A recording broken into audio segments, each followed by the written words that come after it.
Сәлем барлықтарыңызға.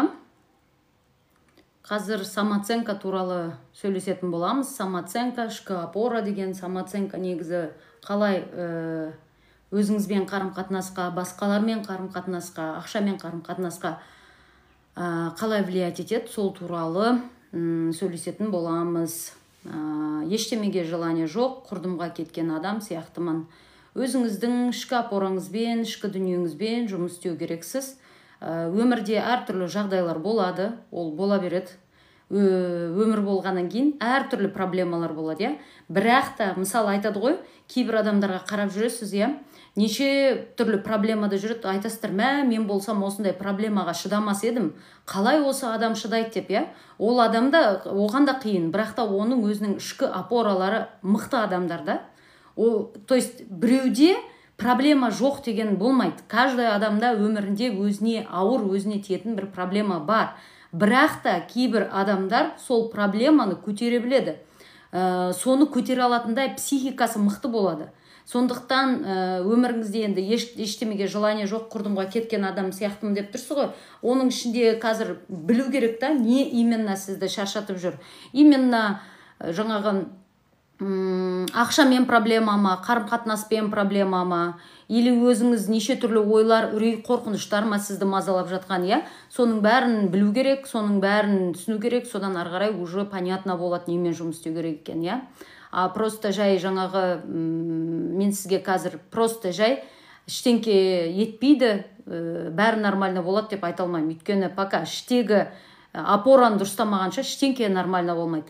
Кейбір адамдар болады, өмірінде бәрі вроде бы нормально, все равно қорқақтанып жүреді, все равно үрейленіп жүреді, все равно бірдемке жетпей тұрған сияқты болады, Неге? Өйткені іште өзіне деген тіреу қалыптаспаған, самооценка дұрыс емес, то есть үрей, қорқыныш өте көп, осы адамға өте қатты проблема береді. Достар, лайк басып отырыңыздар. Достарыңызбен бөлісіп отырыңыздар, эфирді, астында стрелка тұр ғой, сол стрелканы достарыңызға жіберіп бөлісіп отырсаңыздар. Сонымен бірге лайк басып отырсаңыздар. Лайк басып отырыңыздар. Қысқаша өзімді таныстырып өтейін. Менің есімім Асель болады, психолог практикпін. Бұл салада жүргеніме уже 4 жылдай уақыт болды. Бүгінгі күнге дейін 1500 сағаттан астам жеке терапия өткіздім әйелдерге, 400-ден астам әйелмен жұмыс істедім. Сонымен бірге жаңағы өзімнің жеке марафондарым бар, курстарым бар, көбінесе жеке терапия жүргіземін. Сондықтан қысқаша өзім жайлы осы. Әйелдермен жұмыс істеймін, самооценкалармен, ішкі опораларын қалыптастырумен жұмыс істеймін. Яғни ұят сезімі, қорқыныш, үрей, елдермен қарым-қатынасым жаман, өзімді қабылдай алмаймын, елдің сөзіне көп мән беремін, ортада өзімді жаңағы аша алмаймын, ортада өзімнің ойымды айта алмаймын, біреуге жаңағы жауап берейін десем қорқып тұрамын деген сияқты осындай өте көптеген запростармен келеді әйелдер. Осылармен жұмыс істеймін. Яғни менің ең бірінші жаңағы жұмыс істейтінім әйелдердің самооценкасы мен ішкі опорасы. Мысалы, қазіргі күндегі тағы да көп запростардың біреуі, ол мен өзімнің заттарымды сатқым келеді, мен эфирға шыққым келеді, өзім бір саланың экспертімін, видео түсіргім келеді, бірақ та ұяла беремін, қорқа беремін, туыстарым не айтады екен, қазір маған не айтады, осыдан мен шықпаймын, осыдан мен жасамаймын деген сияқты осындай запростар келеді. Осындай мен жұмыс істеймін. Яғни бір сөзбен айтқан кезде менің неге көмектесе алам? Өзіңмен қарым-қатынасты дұрыстауға. Мен өзім төмен санаймын, мен өзімді қабылдай алмаймын, мен түрімді қабылдай алмаймын, мен өзімді жаман адам санаймын деген сияқты, Екінші, жаз дейді, жаманды жақсыға алмады, ауыстыр, ерте дейді, ол дұрыс па? Айгүл ханым, енді түсіндім сұрағыңызды. Яғни бірдемке болса, жаманды жақсыға ауыстыр деген сияқты, Ол мотивация. Пока біз өзіміздің ішкі опорамен жұмыс істемегенше мотивация түкте пайдасы жоқ. Мысалы, мотивацияда не деп айтады? Қорықпа, ұялма, жаса, не болыпты онда тұрған дейді, бірақ та ол жұмыс істемейді. Сен ұялма деген сөзден одан арылып кете алмайсың. Немесе қорықпа деген сөз, сен қорықпа дегеннен қорқа бересің ғой. мен и так та білем. Мысалы ана бір кісі алдында бір психолог айтып отыр да, алкоголик неге алкоголь ішеді деген сияқты сөзді соған түсіндіріп отыр. Алкоголь деген ол жаман, алкоголь деген отбасын құртады, алкоголь деген зиян деген сияқты айтып отыр. Бірақ та оны алкоголиктің өзі біледі жаман екен, иә. Қорықпайтын адам, қорқатын адам біледі қорықпау керек екен, иә. Бірақ та қорқа береді. Айгүл ханым, қазір сіз соңына дейін тыңдаңыз, не істеу керек екен мен айтамын.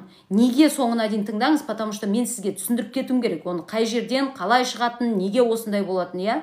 И ол болды қорықпа, болды осылай жаса дегеннен кетіп қалмайды. Оның кәдімгідей пункттары бар. Сіз кәдімгідей өзіңізбен жұмыс істеуіңіз керек. Мысалы, мотивация деген бар, иә? Жаңағы айтқандай қорықпа, давай, алдыға жүр, ештеңкеден қорықпа, ел жасап атқанды сен жасап жатырсың ғой деген сияқты мотивация береді, иә? Бірақ та сіз все равно сол сөзді естіген кезде сіздер әрекет етіп кетпейсіздер ғой. Неге? Өйткені адамда контекст деген бар. Сізде ол балалық шақтағы контекстіңізге байланысты, бүгінгі күніңіздегі психикаңыздағы травмаларға байланысты сіз уже осыған қарай әрекет етесіз. Мысалы, суға, теңізге, или там суға түсуге екі баратын болса, иә, бірдей саяздықтағы су бойлары бірдей, бірақ та бір бала қорқып тұрса, екінші бала қорықпа, давай, не болды қорқып, мен де сен сияқтым ғой десе, ана бала одан қорықпай жүзіп кете алмайды. Да, может жүзуі мүмкін, намыстан жүзуі мүмкін ол суда. Бірақ та оның ішінде все равно қорқыныш тұрады. Неге олай болады? Өйткені бір бала жаңағы балалық шақтан, может, әке-шешесі оны суға түсіріп үйретті, может, оған ол балалық шақтан көрді, ал екінші бала суда батқан шығар. Ол бала, мысалы, оның бауыры суда батып өлген шығар, иә. Сондықтан бір мотивация әрбір адамға жұмыс істемейді. Қорықпа деген сөз әрбір адамға жұмыс істемейді. Ол сіздің ішкі дүниеңіздегі қалыптасқан контекстіңізге байланысты. Қаншалықты сіз травмированысыз, соншалықты ол сізге влиять ететін болады. Сондықтан біреулер келіп айтады ғой, үйбай, жүр ғой ана Қасқырбайдың қызы өзің сияқты. Жұмыс істеп, бизнес жасап, екеуің сол бір мектепте оқыдыңдар ғой. Екеуің сол бір университетті бітірдіңдер ғой. Ол алған оқуды сен де оқыдың ғой. Неге сен ол сияқты бизнес жасай алмайсың деген сияқты сөзді айтуы мүмкін, иә? Бізді всегда елдермен таныстырады ғой. Бізге деген мықты ғой елмен салыстыруды, таныстыруды, иә? Салыстыруды, иә? Бірақ та неге біз оны жасай алмаймыз? Потому что біздің ол Қасқырбайдың қызымен біздің контекстіміз әртүрлі. Оның қызы мүлдем басқаша тәрбиені көрген болуы мүмкін. Оның қызы мүлдем басқаша өзінің характері, оның темпераменті басқаша болуы мүмкін сізге қарағанда. Мысалы, темперамент бүгінгі күнге де естіген шығарсыздар, иә? Бишімбаевтан кейін сол сөздер шығып кетті. Жаңағы нарцисс деген сөз, истерик деген сөз, параноик деген сөз, иә? Әрбір адамда әртүрлі темперамент болады. Егер сіздің темпераментіңізде истерик болатын болса, ол басқаша влиять етеді. Сіз нарцисс болсаңыз, даже екеуіңіз бір университетте оқып, бірдей қызыл диплом алсаңыз да, ол сізден лучше болып кетуі мүмкін. Потому что нарцисстар успехқа тезірек жетеді. Да, олардың движущая силасы астындағы, олардың я никчемный, қазір мен елге доказать етем, мен мықты екенімді қазір елге айтамын деген сияқты ой болуы мүмкін, да, сол двигать ету мүмкін. Ал истериктардың түпкі жаңағы астында тұрған фундамент, ол ұят сезімі, ол жаңағы ел не дейді, ол елге тәуелдік болуы мүмкін, иә? И осының барлығы әрбір адамға әртүрлі влиять етеді. Сондықтан онымен жұмыс істеу үшін бірінші өзіңіздің, самооценкаңыз, ішкі опораңызды қалыптастыру керек. А ол үшін бізге самооценка дегенде всегда бір түрімізді, бет-бейнемізді, жаңағы бетіңді әдемілеп ал, күшті киініп ал, қорықпа деп сөйтіп айтады, иә? А самооценканы дұрыстау үшін, ішкі опораны қалыптастыру үшін сен бірінші өзіңменен жұмыс істеуің керек. Апай, қазақсың ба дейді. Иә, қазақпын. Қазір самооценка туралы айтамыз. Жаңадан кіріп отырғандар, лайк басып отырыңыздар, достарыңызбен бөлісіп отырыңыздар, подписка жасамағандар, подписаться етіліңіздер. Қазір самооценка туралы айтатын боламыз. Самооценкасы төмен адамдар қандай? Мен өзіме қысқаша сіздерге по пунктам айту үшін конспектті жазып алып едім, сол бойынша айтпасам қазір әртүрлі. А сіздерде сұрақ болатын болса, бірақ қоя беріңіздер, иә? Мен арада сұрақтарыңызға да жауап беріп отырамын. Бірінші сіздерге сұрақ қойғым келеді. Агрессия бар ма? Агрессия бар ма? Мысалы, агрессияны қалай көруге болады? Агрессияны баламызбен көп ұрсамыз, баламызға может қол көтереміз, это уже предел. Баламызға қол көтеру деген это уже пределдің пределі болып кеткен. Немесе жаңағы елдің бәріменен ұрыссамыз, қырылсамыз, күйеуімізбен ұрыссамыз, или вообще ешкіммен ұрыспай ішімізде өз-өзімізбен бұлқан-талқан болып жүреміз. Вечно недовольная болып жүреміз. Вечно жаңағы бірдеңке бізге жетпей тұратын сияқты. Немесе өз-өзімізді төмендетеміз. Сорлы, албасты деген сияқты. Агрессия бар.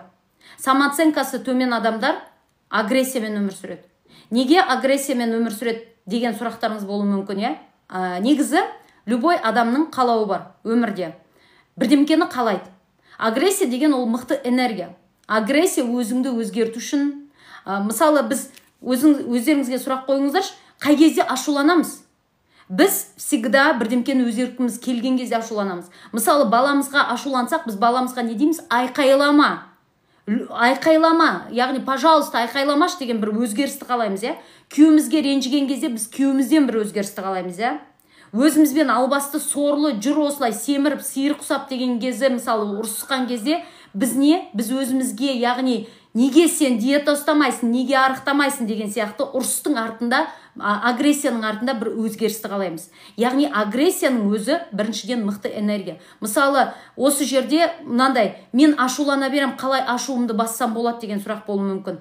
Көптеріңізде, ұрыса берем, ашулана берем, ашуды басып керек емес. Жаңағы айтқандай, ашу мықты энергия. Оны дұрыс қолдана білу керек. Оны дұрыс трансформация жасап, керек салаға жібере білу керек. Бұл бір, мен оны соңында сіздерге айтатын болам, қалай ауыстыру керек екен. Сондықтан өздеріңізде ашу көретін болсаңыздар, өздеріңіз жаңағы ұрыса бере. Еще знаете, ашу қалай шығады? Ашу, когда сіздер біреуді осуждать етесіздер. Жынды сияқты, үйстіпті де, бүйтіпті, мынау сөйтіпті деп отырғанда, сендер мысалы ұрыспайсыңдар ол біреудің бетіне барып. Бірақ артынан айтып отыру, соның жасағанын қабылдамау, сізге бір албасты сол елдің байы тауып отыр ғой сондайды, не біздік осы жасамайды екен деп отырудың өзі пассивная агрессия. Агрессия жаңағындай пассивная болады, ол осы жерде мысалы хейт жазатындар, хейтерлар, олардікі пассивная агрессия. Аутоагрессияның арты не болады? Аутоагрессия деген өзіңе жібересің. Например, ашу шыққан кезде, экологичный ашуда біз оны жаңа өзгеріш үшін дедік қой. Біз бірдемкені өзгерту үшін жібереміз. Ондай состоянияға жету возможно, бірақ та оңай емес. Соңында сіздерге айтам қалай жету керек екен. Екінші, егер біз оны өзіміздің қалауымызға, өзгерісімізге жібере алмасақ, ол пассивная агрессия болады. Оны біз или күйеуімізге шығарамыз, или баламызға шығарамыз, или енемізбен қырылсамыз, или жаңағы хейтер болып, осындай жерлерде адамдармен қырылысып, ұрысып отырамыз, хейт жазып. Ол пассивная агрессия, Содан кейін аутоагрессия деген бар. Ол не? Өзіңе жіберілген агрессия. Яғни ішінде өз-өзіңе бәріне мен кінәлімін, мен оңбағанмын, мен сорлымын деген сияқты, өз-өзіңізге жібересіз. Оның соңы не болады? Оның соңы или паническая атака, или депрессия, или жаңағы бір аурулармен шығады. Көбінесе, например, әйел ретінде өзіне ашуланып жүрген, күйеулеріне ашуланып жүрген әйелдерде ол женский болезньдермен шығады. Әртүрлі гинекологический болезньдермен ауыратын болсаңыздар, ол сіздердің бір қалауларыңызды жасалмай жатқанына ашуланудан болады. То есть аутоагрессия. Сондықтан осындай кезде біз не істейміз? Қараңыздар, енді менде қазір гинекологический 50 сантиметр, енді қалжыңдап айтып жатырмын, 50 сантиметр миома бар, енді мен барайын да сол барып өзім психологпен жұмыс істейін деген болмайды. Уже сізде ол ауру шығып кетті ма, сіз оны кәдімгідей медицинамен емделуіңіз керек. Бірақ та келесі жолы сондай болмау үшін, мысалы әйелдер, қазіргі күнде қыздар или күйеуге шықпаған, отношениясын дұрыстағысы келетіндер өздеріңізбен жұмыс істеулеріңіз керек, чтобы ертең осындай ауруларға тап болмау үшін. Қазірде мысалы өздеріңізден бір ашуланшақтықты көріп жатсыздар, бір несправедливостьті көріп жатсыздар, біреудің айтқаны ұнамайды сізге, вечно ренжіп жүресіздер, сондай кезде түсініңіздер, что сіздерге өздеріңізбен жұмыс істеу керек. В первую очередь, айтуыңыз мүмкін, енді мен не үшін өзіммен жұмыс істеймін, ол менің күйеуім ғой, мені жындандыра береді деген сияқты. Сондай сөз болуы мүмкін. Сізді айналада біз сондай ортада өмір сүріп жатырмыз, что жаңағы әртүрлі адамдар бар. Бірақ та әртүрлі адам бар екен деп, сіз каждый адамнан өзіңізді бейтіп, ол тоқтасын. күйеуім маған сөйлемесін, анау маған жасамасын емес, а мен өзімнің қабылдауымды өзгертуім керек. Жауапкершілікті өзімнің эмоцияма өзім алуым керек. Психологияда қанша жыл стаж бар сізде? 4 жыл. Өзімізге деген жауапкершілікті өз эмоциямызға өзіміз алуымыз керек. Мысалы айтады да, енем маған үйстіп айтады, енем маған бүйтіп айтады, неге сөйтіп айта береді деген сияқты. Енеңіздің сіз аузын жаба алмайсыз ешқашанда. Енеңіз сіз үшін өзгермейді ешқашанда. Ол 60 жыл бойы сондай болып жүрген, сондай болып жүреді. Бірақ та сіз енеңіздің айтқан сөзіңізге эмоцияларыңызды өзіңіз өзгерте аласыз. Сондықтан біз не істейміз? Сондықтан біз жаңағы өзімізбен жұмыс істеуіміз керек. Яғни енеміздің қандай да айтқан сөзі, әпкеміздің айтқан сөзі, күйеуіміздің айтқан сөздеріне жаңағы эмоциямызды, реакциямызды біз өзгерте аламыз, біз жібере аламыз. Сондықтан осындай состоянияға жетуіңіз керек. Ары қарай, самооценкасы төмен адамдар, олар өсекке жақын, өкпеге жақын, басқаны контроль жасауға өте жақын. Байқасаңыздар, өздеріңізден көріңіздерші, біреулерді өсектей бересіздер ма? Вот, каждыларыңыз признаваться етіңіздерші, ана менің абысыным деген сорлы сөйтіп жасапты, мынау деген бүйтіпті, анау деген сөйтіпті деп өсектеп отырасыздар, я? Өсек деген не? Вообще өсек деген бұл несправедливость өмірдегі, я? Ол үйтпеу керек еді, бүйтпеу керек еді деген сияқты біреудің границасына өту біріншіден. Екіншіден, өсекті кімдер айтады? Өсекті өзінің жеке өмірінде қалауын жасай алмай жүрген адамдар айтады. Неге оны айтады? Потому что ол энергиясын қайда жіберерін білмейді. Энергиясын сондықтан өсекке жібереді. Адам, мысалы мынандай тест өмірлеріңізде естеріңізге түсіріп көріңіздер. Мысалы, біз 5 адам отыратын болсақ, допустим, 4-5 адам отырмыз, бір моментте ешкім үндемей қалатын болса, уже пустота соншалықты қабылдай алмайды адам. Не істейді? Психикасы пустотаны қабылдай алмағанын обязательно солай деген сияқты әйтеуір бір бос әңгімені айтамыз. Бос әңгімені сол жерде. Неге? Өйткені біз өмірімізді бір мәнге толтыруымыз керек.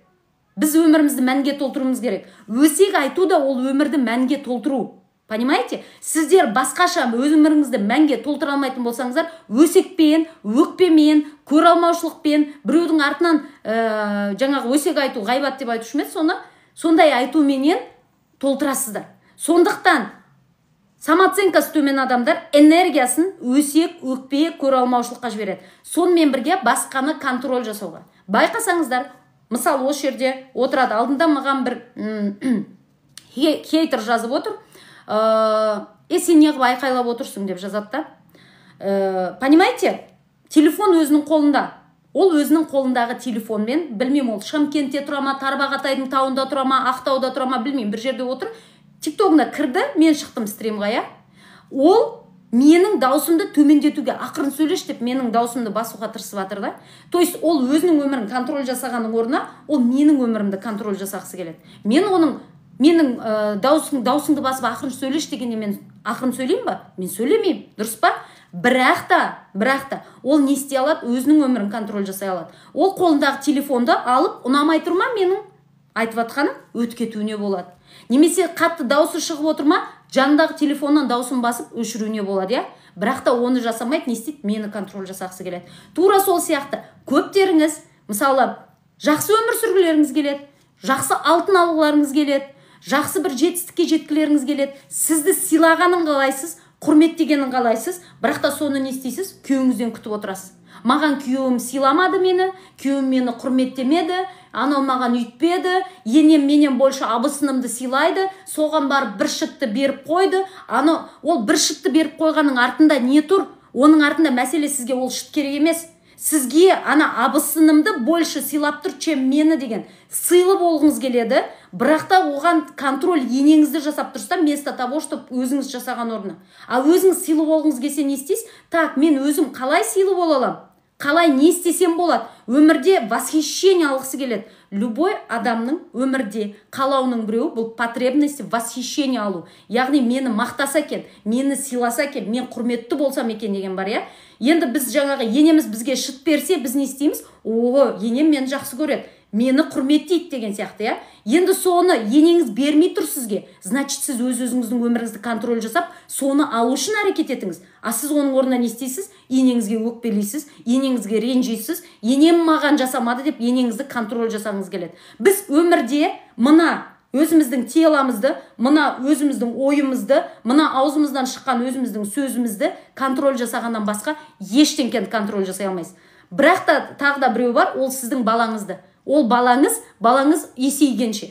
Есейгеннен кейін сіз де балаңызды уже контроль жасай алмайсыздар. Бірақ біздің адамдардың өмірде мынандай иллюзиясы бар. Мен қазір басқаны контроль жасаймын. Мен қазір қалай күйеуім мені жақсы көрдіртуге болады. Сен жақсы көрдірте алмайсың, сен оның сезімін өзгерте алмайсың саған деген. Бірақ біз не істейміз? Күйеуім мені жақсы көрсе екен. Не істесем екен соны жақсы көру үшін? Сіз никогда, кейбіреу дейді, күйеуің сені неше түрлі сексологтар отырады или там по отношениям, да, не дейді? Сен менің курсыма кел, сол кезде күйеуің сені жақсы көріп кетеді. Не бывает такое. Сіз өзіңізді өзгерткен кезде мүмкін күйеуіңіз сізді жақсы көріп кетуі мүмкін. А мүмкін сізді тастап кетуі мүмкін. Кейбір әйелдер күшті бола бастаған кезде күйеулер тастап кетуі мүмкін. Сондай моменттер де болады. Әйелдер аузын ашып, өзінің ойын айта бастаған кезде күйеулермен семьясы быт-шыты шығуы мүмкін. Ондай да болады. То есть бұл не? Сіз біреуді контроль жасау үшін курсқа барасыз, бірақ сіз біреуді контроль жасай алмайсыз. Бірақ сіз өзіңіздің эмоцияңызды, өзіңіздің өміріңізді контроль жасау үшін, Алладан кейін әрине, біздің өміріміз бірінші Алланың қолында, одан кейін барып біздің өзімізде, Осыдан кейін барып сіз өзіңіз контроль жасай аласыз. Но сіз ешқашан біреудің сезімін, біреудің ойын өзіңіз жайлы сізге деген сыйластығын контроль жасай алмайсыз. Одан кейін біз не істейміз? Болашақты контроль жасағымыз келеді. Бұл да өзімізден тыс. Самооценкасы төмен адамдар, так, мен мына бизнесті бастасам, точно ол маған ақша бере ма, кім гарантия береді? Яғни маған контрольді беріңдер деп тұр, Так, мен осыны барып бастасам, спортзалға барсам, мен точно 10 килограмм арықтайын ба деп, тоже соны контроль жасағымыз келеді. Бірақ біз болашақты контроль жасамаймыз. Біз бүгінгі күндегі өзіміздің шешімдерімізді ғана контроль жасай аламыз. Сондықтан самооценкасы төмен адамдар энергиясын осылай контроль жасауға жібереді, өкпеге жібереді, өсекке жібереді, көреалмаушылыққа жібереді. Мен сіздерге айтайын, көреалмаушылық көптеріңізде тоже бар. Сіздер мысалы өздеріңізге даже подружкаңыздың әдемі киініп алғанына, қандай әдемісің деген сияқты сөзді де айта алмай, іштеріңізден тарланып айта алмай қаласыздар, или абысындарыңыз күшті болып кетсе, бұл не? Бұл көреалмаушылық. Көреалмаушылық деген не? Ана адамдағына Алла тағала сен неге оған беріп қойдың? Ол негізі мен алуым керек еді ғой. Сен маған беруің керек еді ғой. Сен неге оған беріп қойдың деген сияқты іштегі психиканың ұрысы басқалармен. На самом деле ол адам оны алса, значит оған ол бұйырып тұр, ол сол үшін әрекет етті, Вот көреалмаушылық көп адамда бар. Самооценкасы төмен адамдарда неге көреалмаушылық көп? Потому что олар өздерін жасай алатынына сенбейді. Всегда басқалармен өзін салыстырады, всегда басқалардікін көре алмайды, а өзі соны жасауға сенбейді. Мен де ондай үй ала аламын, мен де сондай арық бола аламын, мен де сондай нәтижеге жете аламын дегенге өзіне сенбейді. Сондықтан лучше біреуге көреалмаушылық көп болады, Самооценкасы төмен адамдарда өмірі үрей мен қорқынышпен өмір сүреді. Знаете, үрей қорқыныштың өзі не то, что өмір сүреді. Бәріміз үрей мен қорқынышпен өмір сүреміз. Алла тағала бізге үрей мен именно қорқынышты берген. Үрей деп айтпай қояйын, именно қорқынышты берген. Сонымен бірге біздің миымызда прогнозирование деген бір бөлшегі бар, именно прогноз жасағысы келеді. Ол не үшін? Мысалы, айдаладан бұрынғы қалып қалған біздің психикамыз ғой. Мысалы, бұрын біз бұлай үйде тұрған жоқпыз, қала деген жоқ, айдалада жүрдік, Африкадағылар сияқты, алыстан арыстанды көрген кезде уже сенің миың прогноз жасайды. Қазір келіп сені жеуі мүмкін деген сияқты, Сол үшін не істейді? Ми уже прогноз болашақты, қазір мен өліп қалам ба, өліп қалмайым ба, мен жеп кете ма, жеп кетпей ма деген сияқты прогноз жасайтын қасиеті бар. И қорқыныш не? Мысалы, сіз келе жатсыз, артыңыздан машина сигнал бергенде селк ете қаласыз, То есть сіздің телоңыз өзі реакция беруді қорқыныш деп айтады. Енді біз сол үрей мен қорқынышты қазіргі күнде өзіміз вечно прогноз жасап аламыз. Например, болашақты так, мен бизнесті жасасам бұл жүре ма? Мен бұдан банкрот болмаймын ба? Мен анандай болмаймын ба? Мына байға шықсам ол мені ертең тастап кетпейді ма? 44 баламен мені тастап кетсе мен не істеймін деген сияқты өз-өзімізбен миымыз прогноз құрып отырады. Біз оны контроль жасаудың жолын білмейміз. Мәселе қорқыныштан арылу емес, жаңағы агрессия сияқты. Біз ашудан арылмаймыз, ашу керек ол. Біз үрейден, қорқыныштан арылмаймыз. Просто үрей, қорқыныш кезінде біздің психиканың реакциясы дұрыс емес. Сондықтан біздің реакциямыз қандай? Әрекет етпеу көбінесе. Мысалы, бизнес бастағымыз келеді, миымызда үрей мен қорқыныш болады, біз не істейміз? Қашамыз, әрекет етпейміз. А біздің жұмысымыз не? Наоборот, алдыға қарай жүру болады, я? Қорқу это нормально. Мен мысалы ханымдар, каждый раз осылай эфирға шыққанда мен де қорқам. Каждый раз мен бір терапия жүргізгенде мен де қорқам. Понимаете? Бірақ та мәселе сен қорқып әрекет етуің керек қой. Бірақ та көбісі қорыққаннан коробканың ішіне кіріп алады да шықпай отырады. Яғни әрекет етпейді. Неге? Өйткені сіздің психикаңыз солай реакция береді. Енді қорқынышпен әрекет етудің жолын білу үшін сіз оның реакциясын өзгертуіңіз керек. Сіз сол психикаңыздағы реакцияны өзгерту керек. Оны қалай жасау керек екен? Қазір соңына дейін отырыңыздар, айтам, я? Агрессиядан қалай арылу барлығының. Одан кейін самооценкасы төмен адамдар басқалардан көбінесе тәуелді. Бұл басқа деген жерге жұмысыңызды қойсаңыз болады, подружкаңызды қойсаңыз болады, күйеуіңізді қойсаңыз болады, енеңізді қойсаңыз болады, мамаңызды қойсаңыз болады. Кімді болса да, яғни басқа адамдардан тәуелді. Самооценкасы төмен адамдар, басқа адамдар, басқа бірдемеден тәуелді болып тұрады. Например, мен бұл жұмыстан шығып кетсем, күн көре алмаймын. То есть мен жұмысқа тәуелдімін ғой, тәуелдімін. Мен, яғни тіреу ішкі опорам өзімде емес. Менің опорам жұмысымда. Егер мен жұмыстан шығып кетсем, мен күн көре алмаймын. Немесе мен қазір бұл күйеуім ұрып соғып жатыр, маған не важно, бірақ мен ажырасып кетсем, мен бұл еркексіз өмір сүре алмаймын. Мен мамама қарсы сөйлей алмаймын. Егер мен қазір сөйлесем, мамаммен сөйлеспей кетуі мүмкін. Яғни біз басқаның ойларынан тәуелдіміз. Тағы да самооценкасы төмен адамдардың тағы бір несі осыған жақын. Яғни басқа адамдардың айтқанымен жүру, және басқа адамдар да менің айтқанымен жүрсін деген ой бар. Байқасаңыздар, көбісі өзінің ойын жасамайды, өзінің қалауын жасамайды, бірақ та басқаның қалауын жасайды. Яғни самооценкасы төмен адамдар хочу, не хочу дегенмен өмір сүрмейді. Надо, не надо мен өмір сүреді.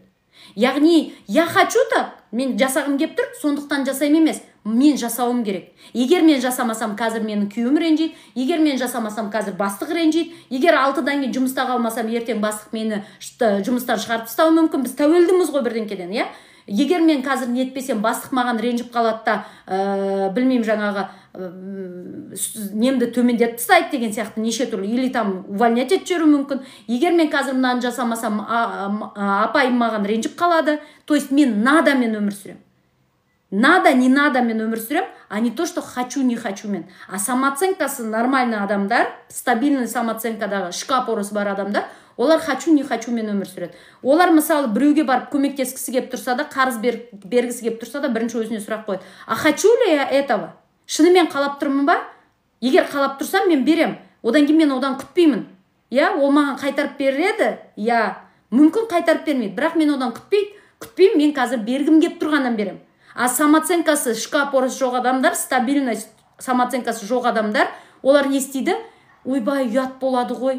Ойбай, қазір қарыз сұрап тұрса, не ол ұят болады, бермесем. Даже Алла разылығы үшін деп емес. Ұят болады ғой. Ұят болады, сондықтан берем мен оған. Деген сияқты бір ұят сезімі. Надо мен береді.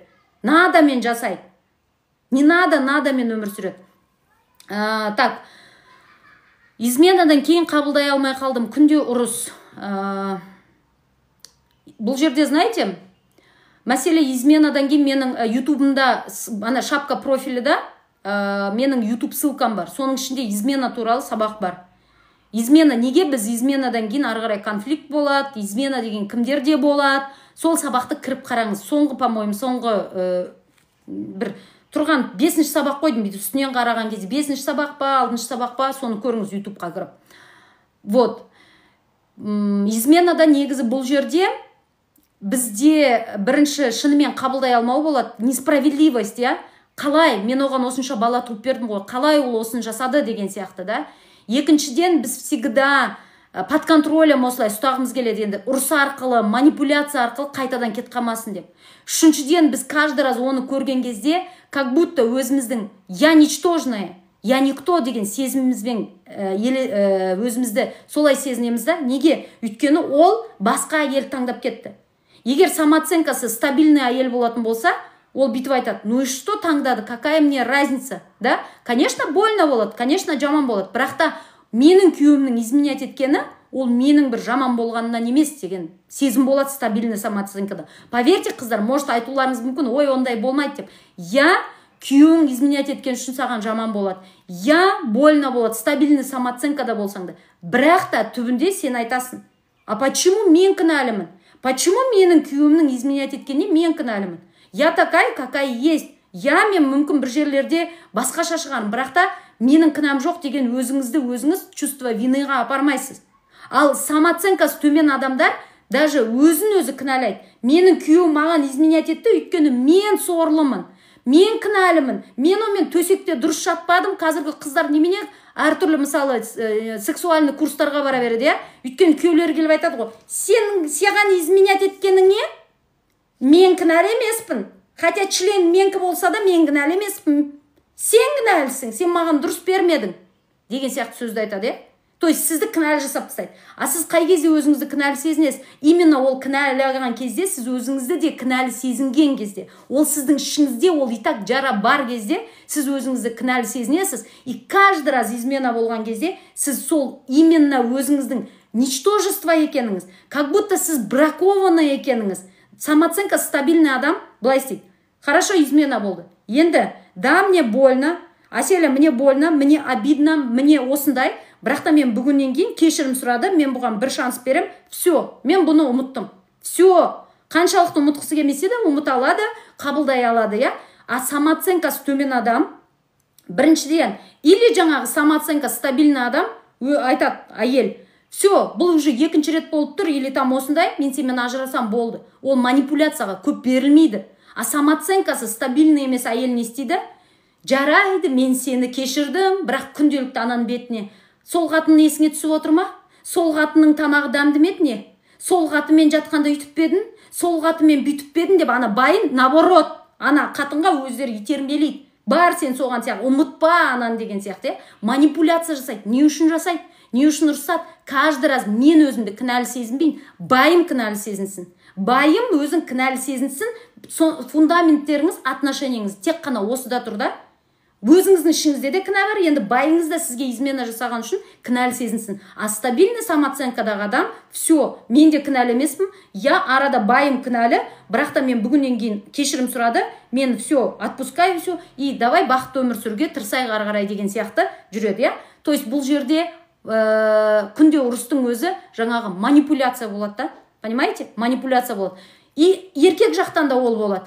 Еркек жаңағы күйеуін қиямайды, баласын қиямайды, елдің сөзі, енемнің сөзі, мамамның сөзі елге қалмайын, семьясын тастап кетіпті деп айтпасын дейді да. Әйеліне келеді, бірақ та ары қарай әйелімен күнделікті жаңағы неше түрлі сөз: қосылдым ғой саған, қайтып келдім ғой, енді не сен нормальный болмайсың, енді не сен мынандайсың деп өзі тиісіп жүреді. То есть сондықтан бұл жерде негізі айтар едім, жеке терапияға келген дұрыс. Бұндай жағдайда я шкапора самооценкаңызды дұрыстауыңыз керек. Потому что измена болушы, мен тағы да айтамын, измена болған кезде сіздер бірінші өздеріңізді кінәламайсыздар. Измена жасаған адам бірінші кінәлі. Ол өзіне ответственность алу керек. Еркек изменять етті ма, член оныкі. Ол өзінің членіне өзі ответственность ала алмаса, значит, оның кінәсі, я? Сіз өзіңізді кінәламаңыз әйелдер ретінде. Бірақ сіз где-то себепкер боласыз. Егер сондай себепкер болғыларыңыз келмесе, изменаға, я, менің отбасында измена болғанын қаламаймын дейтін болсаңыздар, менің жаңағы шапка профиліма кіріңіздер да, мына Асел психолог деп тұр ғой, сол жерге кірсеңіздер, 3 ссылка тұр. Сода YouTube деп тұрған бар, бассаңыздар. Соның ішінде измена туралы сабақ бар. Қараңыздар да соны көріңіздер. Сіздердің қандай әрекеттеріңіз изменаға итермелейді сіздерді. То есть мен айтпаймын 100% изменаға сіздер кінәлісіздер деп. Ол измена уже соңында болатын жағдай. Понимаете? Соңында болады ол уже. Мына жара бетіне шығу үшін ол сіздердің іштеріңізде уже соған реакция береді да, содан кейін бетіне шығады. соңғы реакция. Сол сияқты измена уже жиналып келіп, уже может сіз өзіңізге күтінбейсіз, күтіну үшін күйеуіңізден ақша сұрамайсыз, бәрін өзіңіз жасап жүресіз, может күйеуіңізді жаңағы өзіңіз спасатель болып кеткенсіз, сондықтан түнде шаршап күйеуіңізбен дұрыс жатпайсыз, может сіз күйеуіңізге жаңағы білмеймін қалай айтушы еді, флиртовать ете алмайсыз, может сіз күйеуіңізге мама болып кеткенсіз. Бәрінен жиналады да, соңында не болады? Соңында уже измена қалып келеді. Я? Сондықтан жаңағы ютубқа кіріңіздер да, астындағы сабақты көріңіздер. Миды аштып біттіңдер ғой сендер, әй қазағым ай. Миыңыз ашылса, бәке шығып кетіңіз да, демалыңыз. Не қылып отырсыз өз-өзіңізді қинап? Көрдіңіздер ма, бағана айттым ғой, самооценкадағы адамдар басқа біреулерді контроль жасағанды жақсы көреді дедім ғой. Міне, бәке сияқты адамдар. Миы ашып отыр. Біреу как будто мына басынан ұстап бүйтіп, басынан ұстап, осы стримға кіргізіп қойған сияқты қиналып отыр, көті қиналып отыр да өз-өзімен. Просто шығып кетуге болады, бірақ та не істеп отыр? Жоқ, обязательно бірдеңке жазу керек. Не дейді бұны? Бұны пассивная агрессия. Бағана айттым ғой, пассивная агрессия деген бар. Пассивная агрессия деген өзінің өмірде бақытсыздығын басқаша қалай шығарарын білмейді. Біреулерді паническая атакамен шығады, біреулерді аурумен шығады. А мына бәке сияқты кісілер, олар біреуге тиісіп шығарады. Байқайсыздар ма, подружкаларыңыздың арасында, достарыңыздың арасында, туыстарыңыздың арасында тиісіп отыратын адамдар бар. Не болыпты соншама? Не болыпты? Осындай шығып ақылды болып кеттің бе не? Не болыпты? Крутой болып кеттің бе не? Үстіп өйткен кезде не бүйтіп кеттің бе не? Сен не өзіңді осындаймын деп тұрсың бе не? Деген сияқты анандай тиісіп отырады да. На самом деле ол адамдардың ішінде өте көп агрессия бар да. Не үшін агрессия бар? Потому что ол өмірдегі қалағанын жасай алмайды. Ана агрессия мықты энергия. Ана агрессия атылып бара жатыр ғой. Соны бірдемкемен шығарған кезде, жаңағы айтқандай, паническая атака, ол телоның реакциясы уже агрессияға, немесе жаңағы жоқ, мен түйедей жасап отқан жоқпын. Как раз жақсы болды сіздің жазғаныңыз, сіздің жазғаныңыздың арқасында мен мысал көрсетіп отырмын ханымдарға. Мысалы кейбір кезде өзіңіздің жаңағы айтқандай, достарыңыз, подружкаларыңыз тиісіп отырады. Ондай кезде біз не істейміз? Ашуланып, не маған тиісіп отыр деп. На самом деле түсініңіздер, ол адам басқаша агрессиясын шығара алмайды. Ал нормальный адам, самооценкасы бар, ішкі опорасы қалыптасқан адам, ол өзінің агрессиясын өзінің бір реализациясына жібереді. Өмірде қалауын жасауға жібереді. Мына жерде ойлаңызшы, мына еркектер мысалы қазір мынаның ішінде әйелдер жарайды. Сіздер мысалы көп әйелдер үйлеріңізде отырғансыздар, балаларыңызды сабаққа жіберіп қойдыңыздар, күйеулеріңіз пока жұмыста, тамағыңызды жасап қойыңыз, үйді реттеп қойдыңыз, и мына жерге кіріп, бір ханым психология туралы айтып жатыр екен, тыңдайын деп отырсыздар. Бұл нормально әйел үшін. А представляете, осы уақытта еркектің мына жерде отыруы, бір қатынның стримына кіріп, осы жерде осындай әңгімені жазу деген қандай еркек болу керек ол үшін? Өте уже сақ, уже қорқақтығынан ештеңке жасай алмай, үйінде отырған бір сорлы еркек. Извиняюсь за выражение, бірақ сондай. Алданатын түгі жоқ, еркектердің қысымен, үйдің тірлігімен әйел өз қалпын жоғалтады. Алданбаңдар. Ханымдар, күттім, неге солай істедің деп қатты ренжігенмін. Ханымдай күттім. Өздеріңізден басқа ешкім сізге көмектесе алмайды. Түймені түйеде сен тоқтадың, амалы ол. Иә, солай болды, баспасында қатты жағдайын жасадым, қазір олай емес. Жақсы, аман бол. Ақмақ қыздарды қаттырып отырғанға мәссіңдер ғой. Так, ары қарай жалғастырайық, Сұрақтарыңыз болса қоя беріңіздер. 6-шы пункт, самооценка туралы 6-шы пункт, ол мен не қалайтынды білмеймін деген сұрақ бар. Көбісінде мен не қалаймын өмірімде дегенді білмеймін деген сұрақ бар. Көбінесе біз балалық шақтан өзіміздің қалауымызды, любой адамда өзінің қалауы болады, мысалы ойнағымыз келеді, или там бірдемке жасағымыз келеді. И бізде каждый раз өзіміздің қалауымызға запрет қоя бастайды да. Сен мынаны жасамайсың. Сен мынаны емес, мынаны жасауың керек. Мысалы, сіз сурет салғыңыз келеді, бірақ та сіз математикадан двоечник болдыңыз, сізге не істейді? Барата дөмпешіктеп, ана суретіңді қой, алып таста ананы, оқы ана математиканы дейді, То есть сіз каждый раз өзіңіздің қалауыңызды баса берген сайын, бірінші үйіңізде басылады ол, ата-анаңызбен үйіңізде басылады, одан кейін жаңа отбасыңызға келесіз, ол жерде сізге не дейді? Ене бол, келін бол, тастай бат, судайсың, сізге не дейді, сен өзіңнің қалауыңды ұмыт, сен басқалар үшін өмір сүр дейді да. И сіз потихоньку каждый раз өзіңіздің қалауыңызды баса бересіз. То есть сіздің сіз каждый раз қалауыңыз шыққан кезде айтасыз, какая разница, мен все равно жасай алмаймын ғой. Мен кофта алғым келеді, ой қойшы, балаларым бар ғой, алмаймын.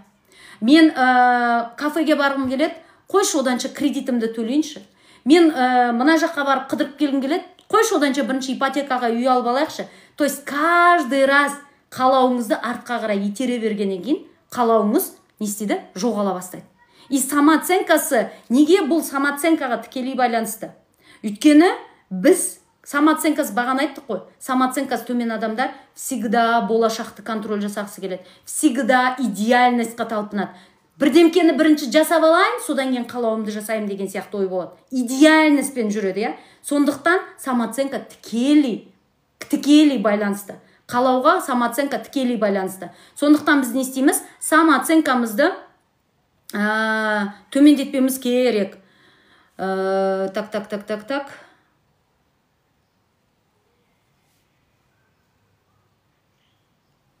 Бәке, ренжімеңіз, көрем десеңіз тыныш көріп отырыңыз, иә, блокқа жібермейміз сізді, бірақ та сіздің комментарийіңіз просто адамдарды отвлекать етеді. Сондықтан сізді жауып тастаймын. Тыңдағыңыз келмесе шығып кетіңіз, иә? Сіз сияқты бос қатын болып кеткен еркектердің комментарий бұл жерге керек емес. Так, сондықтан қалауымыз ойын бөлініп кетті. Жаңағы келген хейтерлардың жұмысы негіз осы ғой, сенің ойыңды бөлу, саған тиісу. Біз пенде болғаннан кейін все равно ойың бөлінеді. Бірақ та ойын бөлінді деп енді қашпайсың, дұрыс па? Сондықтан самооценкасы төмен адамдардың қалауы жоқ. Қалауын білмейді. Не қалайтынын білмейді. Оның артында опять же үрейі, оның артында опять же қорқынышы, болашақты контроль жасауы, осының барлығы самооценканы не істейді? Төмендетеді, и ішкі опораны одан сайын артқа. Сіздер мысалы бағанаға айтып атқандардың барлығы ол больше, егер өмірлеріңізде өзгертпесеңіздер, больше самооценкаларыңыз төмендетеді. Больше жаңағы бұл самооценканы төмендеу жаңағы аққала сияқты ғой. Сіздер каждый мысалы қорықпай әрекет етудің орнына қорқатын болсаңыздар, сіз өз-өзіңізге не? Сен қорқақсың дегенді психикаңызға сигнал бересіз, иә? Қаламағаныңызды жасай берсеңіз, каждый раз өзіңізді соңғы орынға қоясыз. Қаламаңыз жасайсыз, сіз өзіңізді соңғы орынға қоясыз. Неге потом біз алсамыз, иә? Сен мені сыйламадың, сен мені құрметтемедің, потому что өзімізді соңғы орынға қойып тастағанбыз да. Біз соңғы орында тұрғаннан кейін, біз өзіміздің өмірімізде центральный орында, өзіміз, мысалы, күн ортада тұр, айналасында планеталар тұр, иә? Тура сол сияқты сіздің өміріңізде сіз ортада тұруыңыз керек. Айналаңыздағы адамдар сіздің айналаңызда тұру керек. Бірақ сіз не істейсіз? Мына ортаға қойып тастайсыз, күйеуіңізді, балаңызды, енеңізді, мамаңызды, папаңызды, бүткіл өрен бұтағыңызды қойып тастайсыз да, өзіңіз шетте айналып жүресіз. Содан кейін, пожалуйста, мен де мына жерге тұрайыншы деп, жаңағы сен мені сыйламадың, сен мені құрметтемедің, сен мені бағаламадың деген сияқты қырғын шығарып жүрулеріңіздің себебі осы. Өйткені сіз бірінші орынға тұрғыңыз келеді. Каждый адам өзінің өмірінде өзінің орында тұрғысы келеді. Понимаете? Мысалы, сіздер самооценкаларыңыз стабильный болатын болса, біреуден жаңағы күтпейсіздер одобрениені, біреуден күтпейсіздер мені мақташы деген сөзді, иә? Сіздер өз-өздеріңізге айтасыздар, ой, я такая красотка, менің күйеуім мені түрімді мақтамайды, мені семіз деп айтады деп нетпейсіздер. Сіз өзіңіз жақсы көріп тұрсыз ба? Стабильный самооценкаңыз бар ма? Сіз айтасыз, блин, я красотка. Да, кішкене томпақпын, ертең спортзалға барам, бір-екі ай өзіммен позанимаюсь, потом буду как модель деген сияқты өз-өзіңізді жақсы көріп бастайсыз. Ал стабильный самооценкасы жоқ адамдар қандай? Олар жаңағы біреудің, маған біреу айтпаса екен, маған ештеңке айтпаса екен, мені жамандамаса екен, мені төмендетпесе екен. Неге қорқады біреудің сөзінен? Неге хейттан қорқады? Неге күйеуінің хейтінен? Неге енесін? Потому что ішінде ол өзін-өзі уже төмендетіп тастаған адам да. Ол өзін-өзі уже кем санайтын адам. Сондықтан бұндай адамдар не болады? Жаңағы біреудің сөзіне тәуелді болады дедік қой, басқа біреулердің сөзіне. Ну, даже бұны айтпасақ та айтып керек емес, иә? Самооценкасы төмен емес, төмен адамдар, стабильный ішкі опорасы жоқ, стабильный самооценкасы жоқ адамдар, олар басқа біреудің сөзіне қатты тәуелді. Вот қатты тәуелді. Мысалы, ойлаңызшы, ақша тұрады, иә? Мысалы, осындай стримда отырдыңыздар, күнделікті, каждыйыңыз мен мысалы Талдықорғанның қызымын. Мен мамама ауылға барам ғой, Талдықорғанға. Сол кезде айтады да, ой, базарда барлығы отыр, жұмыс жоқ, сауда жоқ дейді. Мен айтам да, мама, 21 век, уже 30 жыл болды 21 ғасырға кіргенбіз. Қазіргі күнде сауданың бәрі стримда, қазіргі күнде сауданың бәрі инстаграмда. Неге сатпайды? Аналар неғып отыр? Айтады да, ой, мен ұялам деп айтады. Ну, настолько елдің сөзінен қорқады адамдар, даже аш отыруға дайын, даже ақшасыз отыруға дайын. Настолько елдің сөзінен қорқады. Видите, психика осындай да. Достар, адамдар айтады, я, ханымдар, бүйтіп айтады, адам жақсыға тез үйренеді деп. Адам жақсыға емес, адам жаманға да тез үйреніп кетеді да. Психикамызды любойға үйретуге болады. Сіз бір ай қаранармен су ішіп отырыңызшы, екінші ай сізге уже проблема болмайды. 3 күнде көрге де үйренесің деген сөз бар ғой, я? Біздің психика бәріне үйреніп кетеді. Сондықтан адам лучше айтады да, мен стримға шықпаймын, жаңа айттым ғой, аққала сияқты.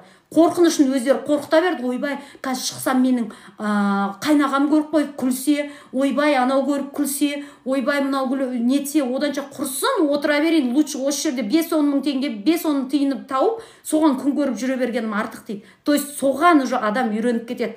Понимаете? Сондықтан өздеріңіз мына шаштарыңыздан сүреп, өзіңіздің бүгінгі күнде проблемаңыз бар ма? Шаштарыңыздан сүреп тұрып шығаруларыңыз керек. Ең басында шаштарыңыздан сүреп тұрып шығаруларыңыз керек. Понимаете? Қаншалықты қиын болса да. Так, ары қарай. Самооценкасы төмен адамдар болашақ жайлы бірдемке ойлайтын болса, всегда провальный исход. То есть бірдемке, мысалы, бизнес бастағым келді ма? Жоқ, мен жасай алмаймын. Мен жасай алмаймын. Мен жасай алмаймын, банкрот болам, мен кредитқа кірем. Так, арықтау туралы ма? Ой, қош, мен оны тастап кетемін. Жасай алмаймын, мен қолымнан келмейді. Бір жерге барамын, ой, қош, соған ақ бармайық, нормально, жүрміз ғой, осы жерде жүре берейік, нормально. То есть бірдемені ойлаған кезде всегда 90% негативті ғана ойлап тұрады самооценкасы төмен адамдар. Стабильный самооценкасы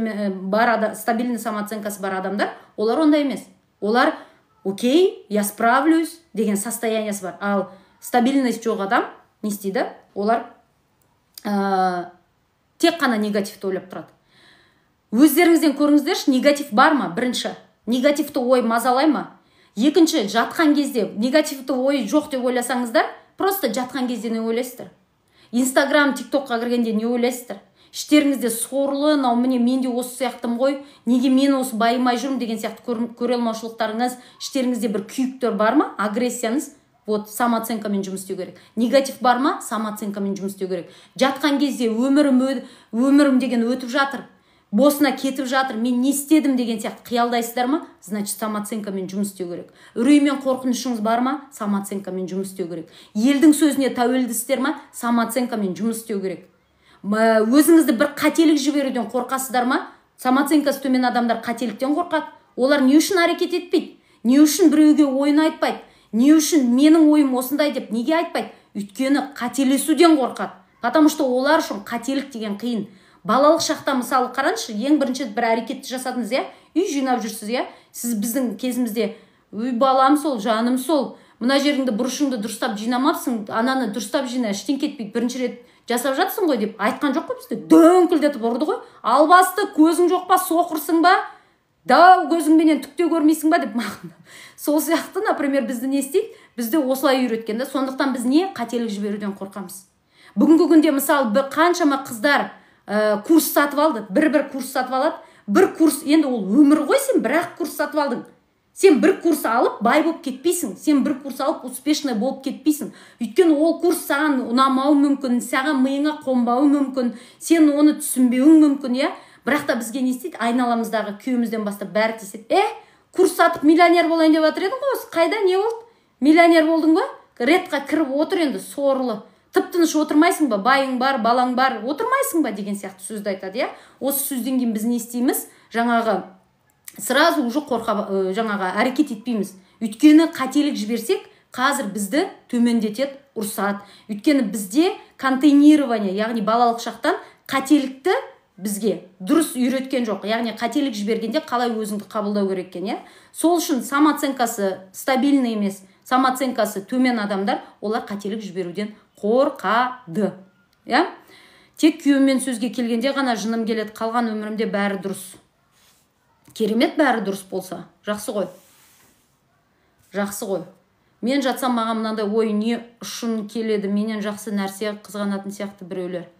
Менен жақсы нәрсені қызғанатын сияқты біреулер. Мен жатсам маған мынандай ой не үшін келеді, менен жақсы нәрсені қызғанатын сияқты біреулер. Не болады сізді қызғанса? Сізге қандай вообще разница? Ол сізді қызғанды, қызғанбады, сізге что одан? Так, ары қарай. Самооценкасы стабильный емес, самооценкасы төмен адамдар, олар перфекционист, идеальностьқа, жаңа айттым ғой, идеальностьқа талпынады. Идеально болғысы келеді. Мен қазір бірінші дұрыстап идеально сөйлеуді үйреніп алайын.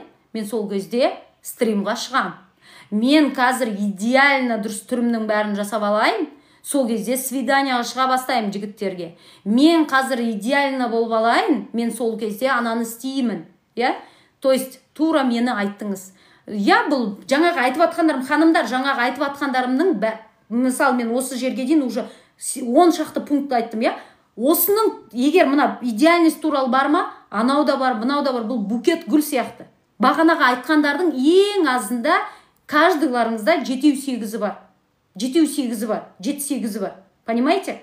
Сондықтан самооценка деген тек қана идеально болма, мынаны бітпе деген бір ғана немен кетпейді ол. Ол сіз толығымен түбіменен жұмыс істеуіңіз керек. Толық травмаларыңызбен жұмыс істеуіңіз керек. Толық жаңа өзіңіздің жертвалық состояниеңізбен, негативті ойларыңызбен, ұят сезіміңізбен. Мысалы, бүйтіп айтады, көбісі, ұялма. Ұялғанда тұрған ештеңке жоқ. Ақша керек па, ұялмай шық дейді. Бұл істемейді ғой жұмыс. Каждыларыңыз білесіздер, ұялмау керек, шығу керек деген сияқты. Бірақ та ол телесный уровеньде басқаша сезіледі да. Именно жаңағы терапияға келген кезде, именно менің жаңағы марафон квестінде мен именно сіздерге осы түбіменен жұмыс істеуге көмектесем да. Оны түбімен алып тастауға мен сіздерге мотивация беріп отырмаймын. Ұялмаңдар, қыздар. Білем, потому что ол жұмыс істемейді. Қорықпаңдар, қыздар, әрекет етіңдер. Ол жұмыс істемейді. Сіз қорықпау үшін бірінші мына негативный установка убеждениеңізбен жұмыс істеуіңіз керек. Ал негативті установка убеждениемен жұмыс істеу үшін содан арыла білуіңіз керек. Понимаете? Содан арылудың жолын білуіңіз керек. Сіздер даже негативтан арылудың жолын білмейсіздер ғой. Неге адамдар ұялмайтындарды сыйлайды? Так, қазір мен 1-2 минут ойланып алайын ол үшін, чтобы жауап беру үшін, Негізі адамдар ұялмайтынды сыйлайды деген жоқ, бірақ та өз ойын айта білетін, өз ойын құрметтей білетін, өзін да, нет деп айта білетін адам, ол всегда мықты адам болып көрінеді. Байқайсыздар ма? Каждыларыңыз қызғасыздар сондай адамға. Мә осы мықты өзінің ойын айта алады. Ол осы мықты жасағысы келсе жасамайды. Осы мықты, мысалы, 5 абысын жүрсе, үшеуі жаңағы шай құйып жүреді төмен жақта, Крутая абысын ана жақта енесімен барады да, төбеде отырып шай ішіп отырады. Допустим, да? И ана төменде жүрген абысындар оған қызығады. Мен бұны төмендетпеймін, шай құймаңдар деп емес, мәселе ода емес. Көбісі жаңағы бір қорқынышынан жасайды, То есть ұят сезімінен жасайды. И олар ана жақта отырған адамды больше жаңағы сіз айтқандай сыйлайды дегендей, больше оған сыйлы көрінеді. То есть всегда өзінің қалауын айта білетін, жасай білетін адам сильная болып көрінеді, чем оны жасай алмай, өзін артқа қарай итергеннен. Сондықтан сіздің өзіңіздің көзіңізге солай көрінеді да, ұялмайтын адам жаңағы оны больше сыйлайтын сияқты.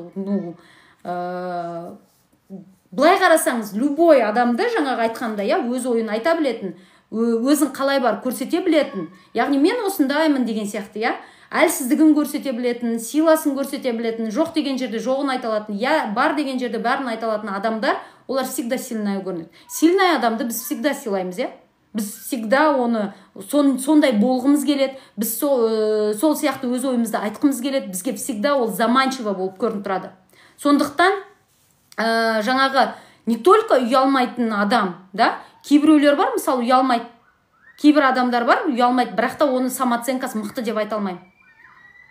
Ұялмайтын болып көрінеді, өз ойын айта салады, қаңғырлап жүреді, кейбіреуде наоборот защита. Кейбіреу, например, ұялшақ емес сияқты, мен сондаймын, деп бүйтіп бірдемке жасап жүреді. А на самом деле ол ішінде, наоборот, өте көп ұят сезімі бар да. Просто соны білдіртпеу үшін, яғни мен какая-то дефектная, мен дұрыс емеспін деген ойын айта алмау үшін ол не істейді? Просто сондай защитаны қосып алады, маскасын қосып алып, күшті болып ұялмайтын адам сияқты көрініп жүруі мүмкін. Просто адамның өміріне қарап, сіз білуге болады, қандай ол на самом деле ұят бар ма, или жоқ па на самом деле, или ұят жоқ сияқты көріну мүмкін. Она такая, біз бүйтеді кейбір қыздар, она такая открытая, она такая классная деген сөзді айтады, иә? Бірақ та қаншалықты открытая, классная дегенмен, оның артында әлсіз болудан қорқу. Мысалы, көп адамдар байқасаңыздар әлсіз боламайсыздар. Яғни, мен осы салада, мысалы, келіп, бүйтіп айта алмайды, сахнаға, ортаға шығып тұр, тост айтқан кезде, мен сасқалақтап тұрмын қазір. Өйткені мен тост айтқан кезде қорқамын, өйткені мен үйде балалармен отырған анамын, көптің ортасына шыққан жоқпын, кешірім сұраймын, бірақ та сіздерге шамам келгенше тілегімді айтып берейін деп айтудан қорқады. Мықты болып көрінгісі келеді. Мен қазір ешкім біліп қоймасын, как будто тамада сияқты көрсетеді да, біліп қоймасын, мен дұрыс тост айта алмайтын деген сияқты. Сондай 100 адам тост айтудан қорқып отырады. Бір-біріне сен айта саш деп ана артқа тығылып, иә? А егер сен әлсіздігіңді шығара білудің өзі, ол не? Ол самооценканың мықтылығын білдіреді. Ол самооценканың мықтылығын білдіреді. Мен осын жасай алмаймын деп айту самооценканың мықтылығын білдіреді. Қалған айтқандарыңызды видео саласыз ба? Кету керек, тыңдай алмай қалатын болдым. Жоқ, мына жерде видеоны сақтау деген жоқ қой, өкінішке орай. Сондықтан енді арадағы бүйтіп нелерін, үзінділерін ғана болмаса, видео салмаймын. Вот, самооценкада, иә, вот, байқайсыздар ма? Әлсіздігіңді білдіре білудің өзі, мысалы, күйеуіңізге келіп, білесің ба, мен сені жоғалтып алудан қорқам. Мен сені өте қатты жақсы көрем. Мен сені өте қатты құрметтеймін. Я, мен өмірде сенің қалаған бірдемкелерін жасай алмай жүрген шығармын, кешірім сұраймын. Сен маған айтшы, нені дұрыс жасамай жүрмін сен үшін. Деген сияқты өзіңіздің әлсіздікті көрсету, мысалы, ол самооценканың мықтылығын білдіреді. Біз не істейміз? Болды, түсірме, өз-өзіңді түсірме, бастырма, басыңды өзіңді жаңағы төмендетпе, қазір басыңа шығып алады деген сөзді үйретіп қойған ғой. Біз не істейміз? Отырамыз. Мен қорқам, мен переживаю, мен сені өйткені қатты жақсы көрем. Сен сияқты, мысалы, кейбіреуі өзінің күйеуіне, мен сенен айырылып қалудан қорқам, мен сен сияқты жар таба алмаймын ғой, мен сен сияқты адамды кездестіре алмаймын ғой, сондықтан мен қатты қорқам, сол үшін мен сені мазалай берем, сол үшін звондаймын, сол үшін сенің мазаңды аламын, ол үшін кешірім сұраймын деп өзіңізді әлсіз көрсетудің өзі де бұл самооценканың мықтылығын білдіреді. А кейбір адамдар контр тәуелділікке кетіп қалған. Тәуелділік деген жаңағы, мен сенсіз өмір сүремеймін деп вечно жылап жүретін адамдар, иә? Или там вечно жаңағы маған көмектесіп жертва болып жүрген адамдар болса, контр тәуелділік деген тоже жертвалар, бірақ та олар түрін көрсетпейді да. Олар ішінен қорқып жүреді, ішінен переживайды. Мысалы, маған бәрібір бұл жұмыстан кетсем де басқа бір жұмыс тауып алам деп айтып жүреді да, бірақ ішінде Құдай-ай, осы жұмыстан кетпесем екен, Құдай-ай, мен үйстімесе екен деген сияқты. Или қыздар болады, маған бәрібір байсыз да өмір сүре берем, ничего страшного деген сияқты сөзді айтады да, а ішінде төсекке келіп жатып жылайды, Құдай-ай, мен бір бай алмады ғой деген сияқты, иә? А оның орнына өзіңе айтуға болады да, бірінші өзіңе признаваться ету. Мен шынымен күйеуге шыққым келеді. Мен немді өзгертуім керек. Мен неге күйеуге шыға алмай жүрмін? Қай жерінде қателігім бар деген сияқты. А контр тәуелділіктегі адамдар өзінің ішкі дүниесіне үңілгісі келмейді, потому что там больно, там жаңағы жүрегіне қатты тиеді да. Түсініп жатсыздар ғой? Енді соңғы пункт, самооценканы дұрыстаудың шешім қабылдау өте қиын. Кімде бар осындай? Шешім қабылдау өте қиын. Самооценкасы төмен адамдарға шешім қабылдай алмайды. Бұл неге? Опять идеал туралы айттық қой бағана, перфекционизм туралы, я, идеальность туралы. Неге шешім қабылдай алмайды? Өйткені Айгерім ханым сізде самооценкамен жұмыс істеу керек екен, я? Неге шешім қабылдай алмайды? Өйткені мен қазір қателік жіберсем не болады? Мен шешім қабылдау үшін идеальный бір моментті табуым керек. Мен идеальный бір вариантты табуым керек. Мен жеңілмейтін бір вариантты табуым керек дейді. Сондықтан шешім қабылдай алмайды, потому что сен никогда сенің қабылдаған шешімің дұрыс па, дұрыс емес па, никогда біле алмайсың. сен оны әрекетте білесің да. Бірақ та біз не істейміз? Әрекетте егер қателік болатын болса, біз айттық қой бағана, самооценкасы төмен адамдар қателікті қабылдай алмайды. Қателік оларға өте қиын деп, иә. Сондықтан олар не істейді? Әрекет етпей отырады. Қазір бірінші дұрыс шешім қабылдап алайын. А сіз никогда дұрыс шешім қабылдай алмайсыз. Никогда. Запомните это раз и навсегда. Сондықтан енді кім өзін көріп жатыр осы жерде? Плюс басып кетіңіздерші, ханымдар. Кім өздерін көріп жатыр? Плюс басып кетіңіздер. Мен деп. Бұның барлығының түбі, ханымдар, бұны өзгертуге болады ма? Болады. Вот. Магазинге барсам алатын затымды көп ойлаймын. Бұл не? Бұл тоже қазір маған керек па, керек емес па? Бұл біріншіден өзіңнің сезіміңе сенбеу, өзіңе андай ойланып тұрам, еще қаз алып алғасын ұнамай қалсашы деп. Вот, көрдіңіздер ма? Дұрыс шешім қабылдай алмасам не болады? Қателік жіберсем не болады? Өйткені не? Қазір қателік жіберсең барып үйге өзіңді төмендетесің ғой. Сорлы осыны алмай қойсаң болар еді ғой, неменеңе алдың деген сияқты, иә? Бұл біріншіден. Екіншіден, сезе алмайсыздар. Яғни мен 100% бұны алғым келеді деген өздеріңіздің сезімдеріңізбен контакт жоқ. Бағана айттық қой, самооценкасы төмен адамдар өзінің қалауын білмейді дедік қой, иә? Сезімдерің, тело менен бөлініп кеткен. Мен не деймін, домбырам не дейді болып жүреді. Понимаете? И жаңағы дұрыс шешім қабылдамасам, қазір мені басқалар осуждать етеді. Самооценкасы төмен адамдар басқалардан қатты жаңағы тәуелді болады. Хотя оған біреу ешкім ештеңке айтпауы мүмкін. Бірақ оның психикасында қазір бәрі мені басады, қазір мені бәрі төмендетеді деген сияқты қорқыныш тұрады да. Сондықтан не? Сондықтан дұрыс шешім қабылдағысы келеді. Мысалы, көптеріңіз бүйтіп айтуларыңыз мүмкін, иә? Мен жалқаумын, не істесем болады деген сияқты, иә? Мен жалқаулықтан уже шаршадым, әрекет етпеймін деп. Қараңыздар, жалқау адамдар, олар өзі үшін нетпейді анандай. Действительно жалқау адамдарда ешқандай кінәлау сезім жоқ, өзін жалқау болған үшін өзін кінәламайды, окей оларға. Мысалы, еркектер бар или әйелдер бар, қыздар бар, 40 жаста әлі күнге дейін мама папасының ақшасын жеп, соның үйінде жалқауланып жатады. Мам, ужин готова, мама деп сондайлар бар, иә? Или еркектер. Олар жалқау. И олар өздерін жалқау болған үшін как-то вообще чувство вины жоқ.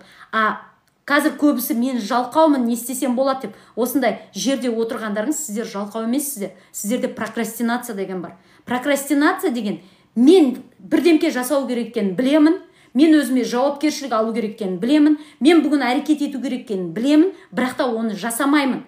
Неге жасамаймын? Опять же, иә, дұрыс жасамай қаламын деп қорқам, қателік жіберем деп қорқам, елдің сөзінен қорқамын. Қазір дұрыс жасамасам не болады деп қорқамын. Вдруг нәтиже болмай қалса мен өзімді кінәлаймын деп қорқам, иә? Енді осының барлығын жаңағы жинаймыз, не істейміз?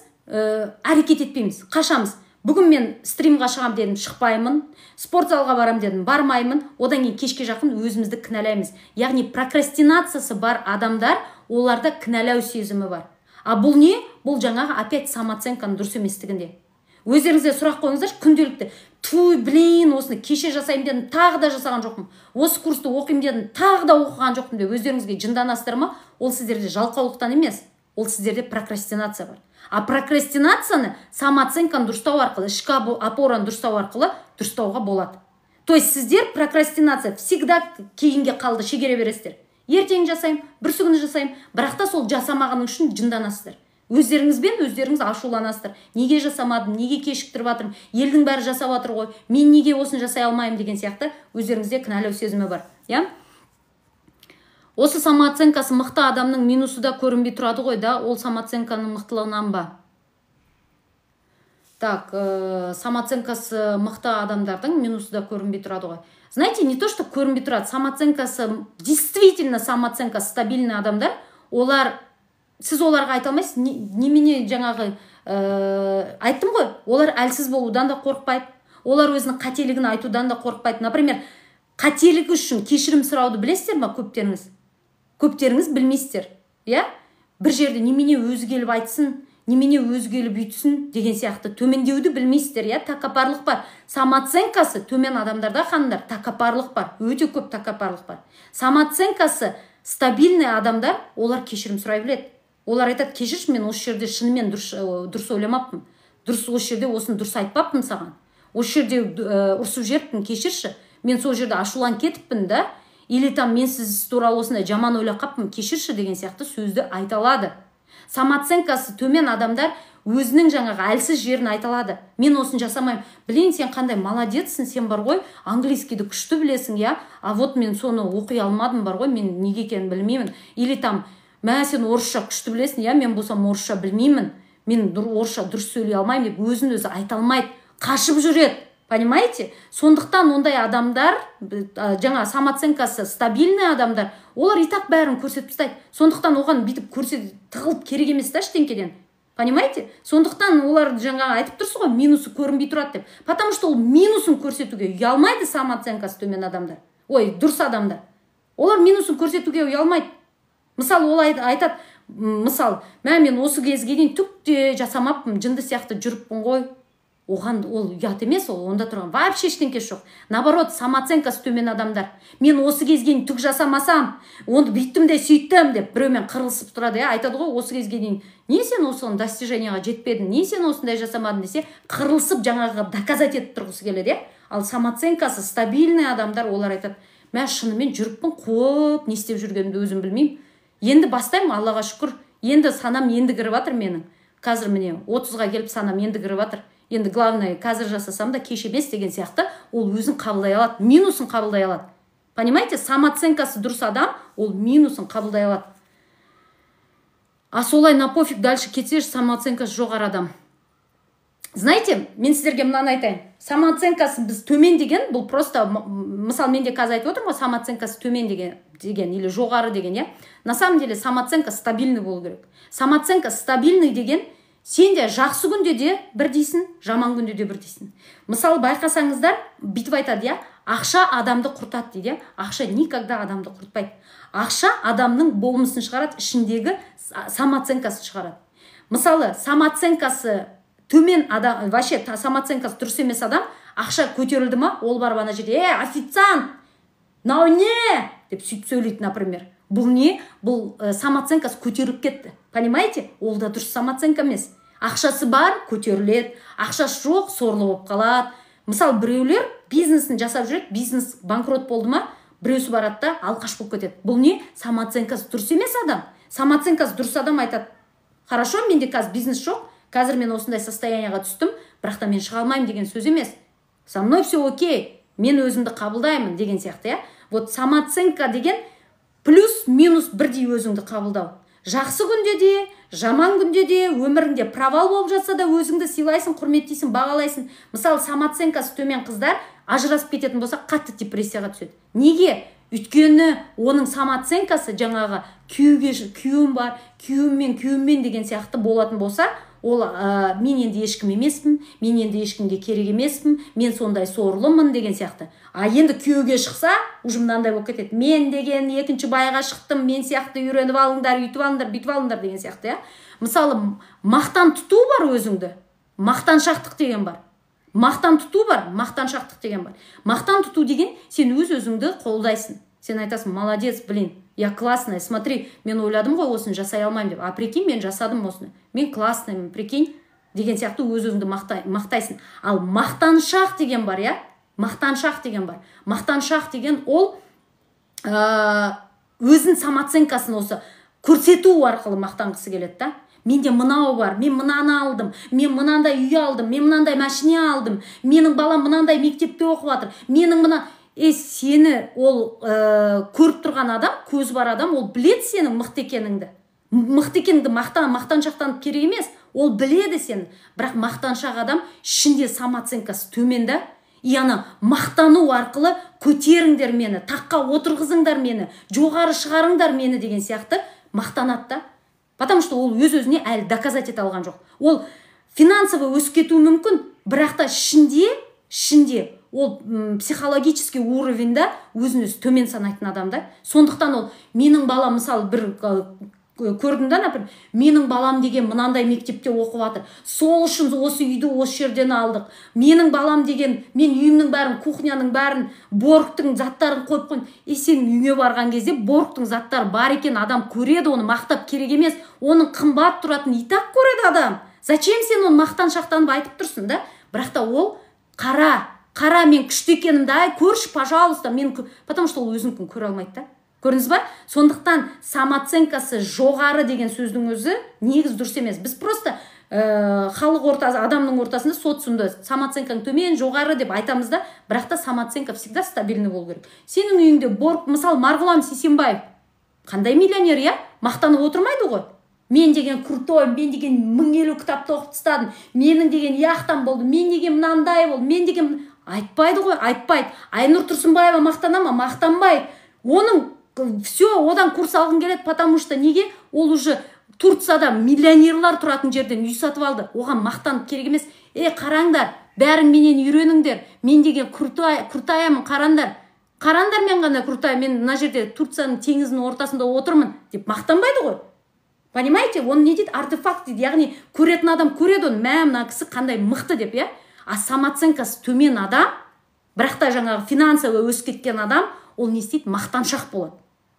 Енді бізге айтады, иә, мақтаншақ болмаңдар деген сөзді айтады, иә. Сондықтан біз мынандайды айтамыз да, ойбай, мақтаншақ болмаңдар, значит мен жертва бол. Жоқ, өздеріңізді мақтаңыздар. Күнделікті өздеріңізді мақтаңыздар. Мен осы стримға шықтым ғой, мен барамда қазір айтамын, молодец сен тағы да шықтың стримға, сен тағы да пайдалы болдың. Бірдемкені саттың ба курсымды, мен айтамын, молодец, видишь, сен мықты психологсың, сен саттың деген сияқты мақтанам. Бірақ та мен номер 1 психологпын, келіңдер да менен алыңдар, мен сияқты жоқ ешқайда деп отырмаймын, иә? Или мен істедім, анау бар ғой, менің арқамда мынаны жасады ғой деп айтпаймын. Понимаете? Ол уже мақтаншақтық болып кетеді. Түсіндіңіздер ғой? Сондықтан өмірде мақтан тұтыңыздар өздеріңізді. Әрбір күн өздеріңізді мақтан тұтыңыздар. Торт жасай алмайды, торт жасадыңыздар ма? Айтыңыз, молодец, сен жасай алмадың ғой, жасадың. Мынаны істедіңіздер ма? Молодец. Даже қателік жіберсеңіздер де, молодец, қателік жіберсең де, ничего страшного, зато жасадың. Ничего страшного, келесі жол жасамайсың бұндай деген сияқты өздеріңіз не істеулеріңіз керек? Мақтан тұтуларыңыз керек. Бірақ мақтаншақ болмаңыздар. Мақтаншақ деген көр мені, міне мен қандай керемет екенімді көрді мақтамен. Болмаңыздар деп айтқаннан ол жоқ, потому что іштеріңізде сіз өзіңізді низкая түсінсеңіз, сіз все равно мақтаншақ боласыздар. Все равно. Қалай адамды поддерживать етуге болады, чтобы ол жақсы жетістікке жете алу үшін, особенно ер адамды? Знаете, бірінші өзіңіз шынымен өзіңізге поддержка беруді үйреніңіздерші. Өздеріңізді поддержка беріп үйреніңіздерші, сол кезде ол өз-өзімен болатын жағдай. Поддержка беру деген не? Мысалы, что-то не получается өмірлеріңізде? Ничего страшного. Ничего страшного. Сіздер күйеулеріңізде бірдеңке получаться етпесе не істейсіз? Сорлы алып сол кредитті, сол бизнесті жасайын дедің ба, албасты. Не келеді сенің қолыңнан? Алмай қойың керек. Мен саған айттым ғой. Вот сіздің поддержкаңыз осындай. А сіз действительно поддержканы бере білетін болсаңыз, егер действительно ол сіздің ішіңізде бар болатын болса, сіз өз-өзіңізге поддержка бере алатын адам болсаңыз, мысалы, поддержка беретін адам өзі қателік жібергенде критиковать етпейді. Айтады, блин, да, қателік жібердім. Блин, я тупанула вообще. Тупанула. Ничего страшного. Мен бизнес жасап жатырмын. Іштен кетпейді. Болады. Иә? Бұл адам күйеуіне не деп айтады? Тура соны айтады. Жаным, іштен кетпейді, ладно. Денсаулығымыздан алмасын Алла тағала. Не болыпты? Ақша жарайды, кредит құтыламыз. Алла тағала басымызға осындай сынақ беріп, енді осындай кредит берсе, значит, кешегі мен стримде айттым ғой, значит, біздің емкостіміз үлкейіп жатыр.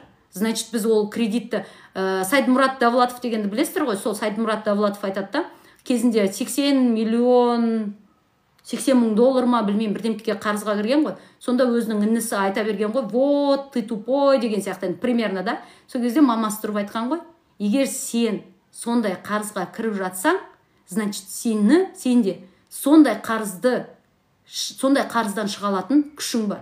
Так что дерзай, алдыға қарай жүр деген ғой. Вот видите, поддержка, анасының поддержкасы. Содан Сайдмұрат Давлатов, құлап сынайын деп тұрған Сайдмұрат Давлатов, содан барып күш алғанда алдыға қарай жүрген. А сіздер байларыңыз не істейсіздер? Байларыңызды ұмытып кетесіздер. Оның жаңағы жақсы көретін самый лучший байыңыз екенін ұмытып кетесіздер. Олар бір қателік жасап жұмысшы жүрмей жатса, албасты қолыңнан түкте келмейді. Жүрмедің ба сол охранник болып сол жұмысыңда? Неменеге осы бизнес жасап, қайдағы бір бизнес сенен? Қандай бір сорлы, қандай бизнесмен шығады екен сенен деп не істейсіздер? Бытшын шығарасыздар, иә?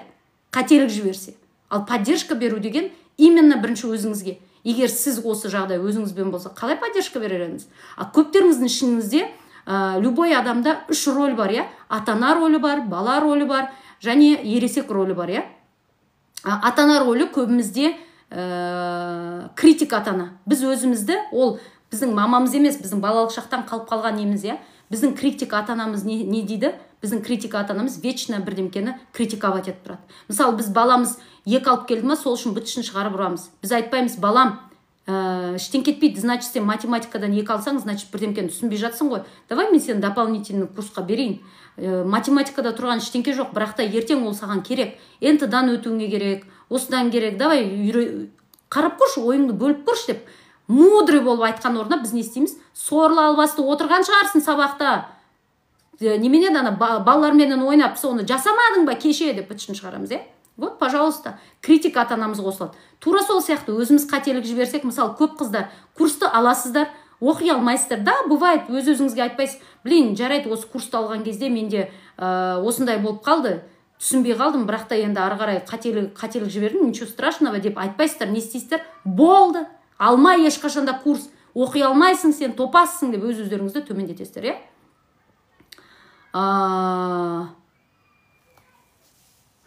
Жаңа айттым ғой, жазок деген кісі, тәуелділік деген бар, контр тәуелділік деген бар. Бағанадан тыңдап отырсаңыз, если сол туралы айтқам, тыңдамасаңыз тағы да қайталап өтейін. Мысалы, сыртынан мақтай алмау, бізде бітеміз: қазір мақтасам басыма шығып кетеді, қазір мақтасам маған ойбай не болып қалды деген сөзді айтады деген сияқты. Бұл контр тәуелділік. Тәуелділік деген жаңағы мен онсыз өмір сүре алмаймын дейтін болса, контр тәуелділік те тура сол сияқты: мен онсыз өмір сүре алмаймын, бірақ та мен оған оны білдіртпеймін. Тәуелдіктегі адам: сен күштісің, сен кереметсің, сен болмасаң сенсіз деген сияқты болатын болса, контр тәуелдіктегі адам: сен күштісің, сен кереметсің дегенді айтқысы келеді, бірақ та мен айтпаймын, қазір басыма шығып кетеді, қазір мен тупой болып көрініп қаламын көзінде, қазір мені мазақтайды деген сияқты өзі слабый болудан қорқады. Бұл не үшін, Жазок ханым? Бұл өзіңіздің самооценкаңыз дұрыс емес. Жаңа айттым ғой, самооценкасы төмен адамдар әлсіз болудан қорқады, өзінің ойын айтудан қорқады. Бұл да самооценканың төмендігіне. Самооценканың мықтылығы деген ол ешкімге өзіңнің жаңағы провалыңды көрсетпей мықты болып жүр деген сөз емес. Шынымен самооценкасы дұрыс адам, ол әлсіз жерінде айта алады, ол мықты жерінде айта алады. То есть ол өзін өзі біледі, и ол өзінің қандай бар екен көрсетуден қорықпайды. Мысалы, кейбір қыздар айтады: маған жігіт звондамайды, ол звондау үшін не істесем болады, ол маған қатты ұнайды. Ей, звонда сен, звонда, онда тұрған не бар? Звонда, айт, давай кездесейікші. Может, ол жігіт те ұялып жүрген шығар, звонда да айт, мен кездесейікші давай. Сосын айт: мен сені қатты ұнатып қалдым, сен сондай күшті жігітсің, маған сен сияқты мінезі, сен сияқты түрі бар жігіттер маған ұнайды. Айтшы, пожалуйста, мен саған ұнаймын ба деп. Ол жігіт өзі білдіртеді ары қарай, сен или ұнайсың оған, или ұнамайсың. Ұнамағанында тұрған ештеңке жоқ, сен пендесің, сен Алла емессің. Алланың өзін бәрі жақсы көрмейді, дұрыс па? Сен доллар емессің, доллардың өзін бәрі жақсы көрмейді. Сен евро емессің, евроның өзін бәрі жақсы көрмейді, И сен не істейсің? Жарайды, ұнатпадың, ничего страшного, ары қарай алдыға қарай жүресің. Бірақ біз не істейміз? Маған жүгірсін, маған звондасын, маған деп. Бұл уже не? Бұл контр тәуелділік. Яғни өзіңнің әлсіздігіңді көрсете алмау, ол да самооценканың дұрыс еместігін көрсетеді. Понимаете? Сіздер әлсіздіктеріңізді көрсете алмағаннан көптеріңіз осылай стримға шыққыларыңыз келеді, шыға алмайсыздар. Егер сіз әлсіздігіңізді көрсете алатын самооценкаңыз дұрыс адам болса, сіз шығасыз да айтасыз: мен бүгін бірінші рет шығып тұрмын. Пожалуйста, хейтерлар, маған жазбаңыздаршы, мен и так өзім переживать етіп отырмын, қорқып отырмын. Пожалуйста, маған үйтпеңіздерші, бүйтпеңіздерші деген сияқты айтудан қорықпайсыздар. Өздеріңіздің қорыққандарыңызды айтудан қорықпайсыздар. Өздеріңіздің қазіргі моментте осындай состояниеде отырғандарыңызды қорықпайсыздар. Ал самооценканың жаңағы төмен адамдар не дейді? Мен деген қорықпайтын сияқты болуым шығуым керек. Мен деген 40 жылдық, как будто осы стримға 40 жыл шығып жүрген сияқты болып отыруым керек. Мен деген өзімнің мықты эксперт екенімді қателіксіз айтуым керек деген сияқты отырады. Біз пендеміз, біз адамбыз, біз идеал емеспіз. Идеал тек Аллаға жарасады, орысша араластырып сөйлеп қоямыз, айқайлап сөйлеп қоямыз, қателіктеп сөйлеп қоямыз. Бізге не? Дұрыстап сөйлесейші, қазақша сөйлесейші, бірдеңке. Біз пендеміз. Біздің привычкамыз осылай үйреніп кеткен. Главное, адамға үйрете білуіміз және күнделікті идеалға талпыну. Кстати, тағы да самооценкасы төмен адамдар, жаңа айттым ғой, идеальный болғысы келеді, идеал болғысы келеді, А самооценкасы стабильный адам, ол идеал болғысы келмейді, бірақ та ол күнделікті идеалға талпынады. Яғни мен кешегі күннен жақсы болу үшін әрекет етемін. Мен кешегі күннен бүгін жақсы болу үшін. фигурамды кешегі күннен жақсы болу үшін, сөзімді кешегі күннен жақсы болу үшін, мен кешегі күннен жақсы болуға талпынамын күнделікті. Бірақ мен ешқашан номер 1 болам демеймін. Понимаете? Номер 1 ол ешқашан бола алмайсыз. Сіз пендесіз, сіз бір ғана құмсыз. Понимаете? Сондықтан идеал ешқашан бола алмайсыз, бірақ идеальностьқа күнделікті талпынады. Идеальностьқа талпыну ол жаман емес. Бірақ идеал болам мен қазір. Елдің бәрі мен, Гитлер сияқты, мен елдің бәрі уважать ететін болады деген сияқты отыру, ол дұрыс емес. Понимаете? Женственный болу үшін не істеу керек? Знаете, өзіңіздің ішіңіздегі женственность дегенді біріншіден қалай представлять етесіз? Екіншіден, адамның болмысы бар. Любой адам, жаңағы кім еді, бүйтіп майысып отыратын қыздар бар ғой, бүткіл қыз ондай бола алмайды. Понимаете? И сіз женственный болу арқылы не істегіңіз келеді? Сіз женственный болу арқылы біреудің көзіне түскіңіз келеді, или там еще что-то, я? Может, күйеуіңізді сіз жақсы көргенін қалайсыз. Ол үшін сіз женственный болу емес, сіз ол үшін самооценкаңызды дұрыстаңызшы, ішкі опораңызды қалыптастырыңызшы, өзіңізбен жұмыс істеп үйреніңізші. Бүткіл еркек деп отырған қызды жақсы көреді деген сөз емес. Понимаете? Бүткіл еркек худая 90-60-90 жақсы көреді деген сөз емес. Еркектер бар, пампушканы жақсы көретін. Понимаете? Сондықтан женственный болудың артында бізге анандай қазір әбден сексуальный курстарды оқып алсын, я? Курстарды оқып алғансыздар. Женственный болыңдар, сол кезде жігіттерің сендер жақсы көреді. Женственный болып отырыңыздар, бүйтіп майысып. Это же неестественно. Сенің болмысыңа жараспайтын болса, сен женственный бола алмайсың ғой. Мен мысалы, деп отыра алмайды екенмін. Мен оны орнына айтам, Алла тағала мені осылай қабылдайтын, мен главный жігітімнің границасына кірмейін, ол менің границама кірмесін. Бірақ та мені осылай қабылдайтын жігіт кездестірші деймін. Мен айтпаймын, Алла тағала мені женственная жасаш, сол кезде бүткіл жігіт менен өледі деп. Менен өлетін жігіт мені осылай жақсы көретін. Сонда еркек не істеу керек? Кішкентай члені болса, членді дәуіту үшін не істеу керек деп бәрі дәуітіп алу керек па? Нет, да, олар еркек, я? Болды, оны біреу түріне, біреу бетіне қарап жақсы көреді, біреу көтенің томпақтығына жақсы көреді, біреу бойына жақсы көреді, бірақ еркек өзін өзгерткісі келмейді. Это нормально. Бірақ біздің қыздардың неше түрлі розовый психологияда қыздар неше түрлі сексологта женственная болыңдар дегенді үйретіп қояды да. Женственная болу деген ол өзіңді қабылдау, біреудің границасына кірмеу, в то же время күйеуіңді жаңа айттыңыздар ғой, қалай күйеуіңді мотивировать етем, я? Сен бірінші өзіңді мотивировать ет, и күйеуіңді де мотивировать ете алатын боласың, я? Соның ішінде жаңағы аузыңды жабатын жерде жауып үйрену, аузыңды ашатын жерде ашып үйрену, тіліңді көтеніңе тығып алып үндемей отырып емес, ашып үйрену, осының бәрі болсыншы, өмірлеріңіз нормально болады. Барлық еркек женственный әйелді жақсы көреді деген сөз емес. И женственность деген ол бүйтіп майыс деп соны айтып отырсыздар ма? Мен білмеймін вообще женственность деген. Мен қабылдай алмаймын. Сенің болмысыңа жараспай ма? Ол болмайды.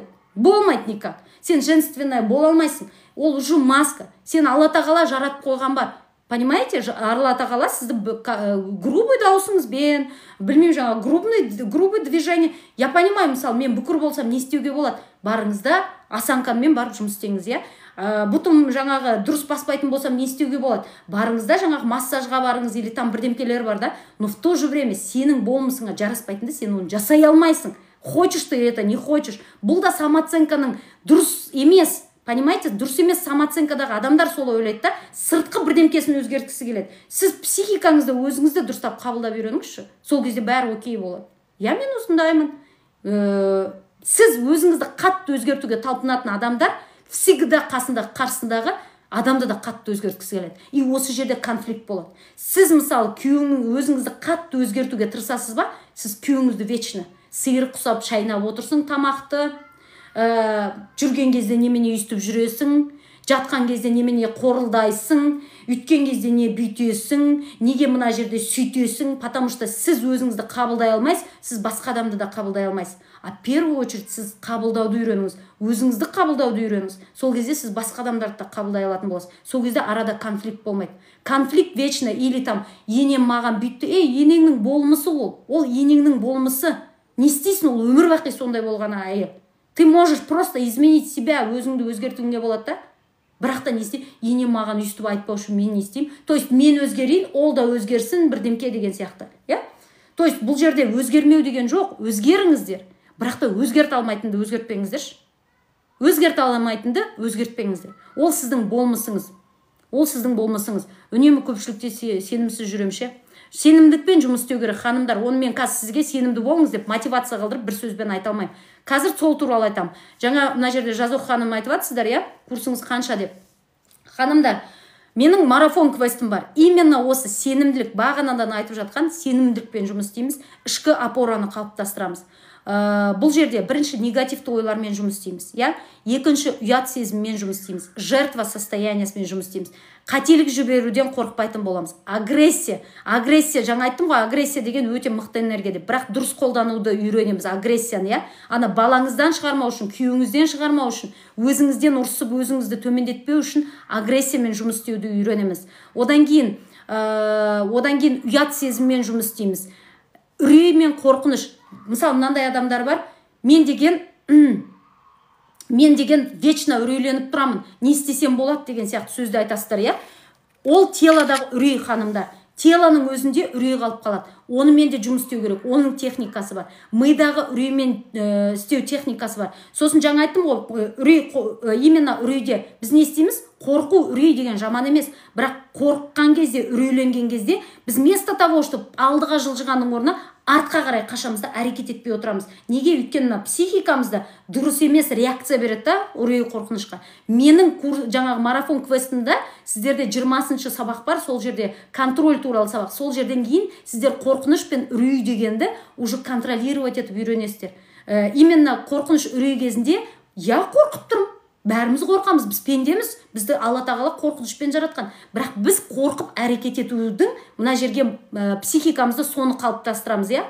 Сондықтан марафон квесттің ішінде ханымдар 29 сабақ тек неден примерно 35 сабақтай бар. Неге айтып жатырмын? Күнде сабақтар қосылды да үстіне, сондықтан есепке алмай жатырмын. Алдында 32 сабақ болған, қазір күнде уже 35-тей сабақ бар, иә? Бағасы ханымдар 20 000 теңге. Бағасы 20 000 теңге. Мен өзім сіздерге неге көбінесе курстарды сіздер тастап кетесіздер жарты жолда? Потому что курстар көп психологтар курстарды куратормен дегенді бөлек, менімен бөлек деген сатып қояды. А ол жерде мен сізге уже 20 000 теңгеге 20 күн бойы сабақтан кері байланыс өзім беріп отырам. Өзім кері байланыс беріп отырам. Яғни мен сізден ол үшін ақша алмаймын, менімен жұмыс істеуге. 20 000 теңге төлейсіздер, мен сіздерге уже сол сабақтарыңызды тексерем, маған заданияларыңызды жіберіп отырасыздар. Неге марафон квест? Потому что сіздер этаптан өтетін боласыздар. Сіз бұл курсты, понимаете, көп курстар сіздерге ауыр болып кетеді, қарапайым тілмен айтылмаған, сондықтан түсіне алмайсыздар. Қазір мен сіздерге мына жерде қарапайым тілмен түсіндіріп отырмын ғой. Сол сияқты курстарда мысалы квантовый бірдемке, энергиядан туындаған кезде, сенің миыңда энергия біткен кезде дегенде мен өмірде оны қалай қолдана аламын, түсінбеймін. Понимаете, мен түсінбеймін оны, энергия не дегенді. А қарапайым тілмен менің сабағымда сіздерге қарапайым тілмен мысалдармен просто, вот, мына жерде мынандай, міне енең, міне күйеуіңмен мынандай қарым-қатынаста мынандай болды деген сияқты қарапайым тілмен түсіндірем мен сіздерге.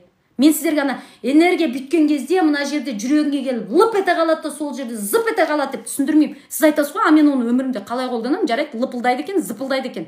Бірақ мен оны өмірімде қалай қолданамын дейсіздер, иә?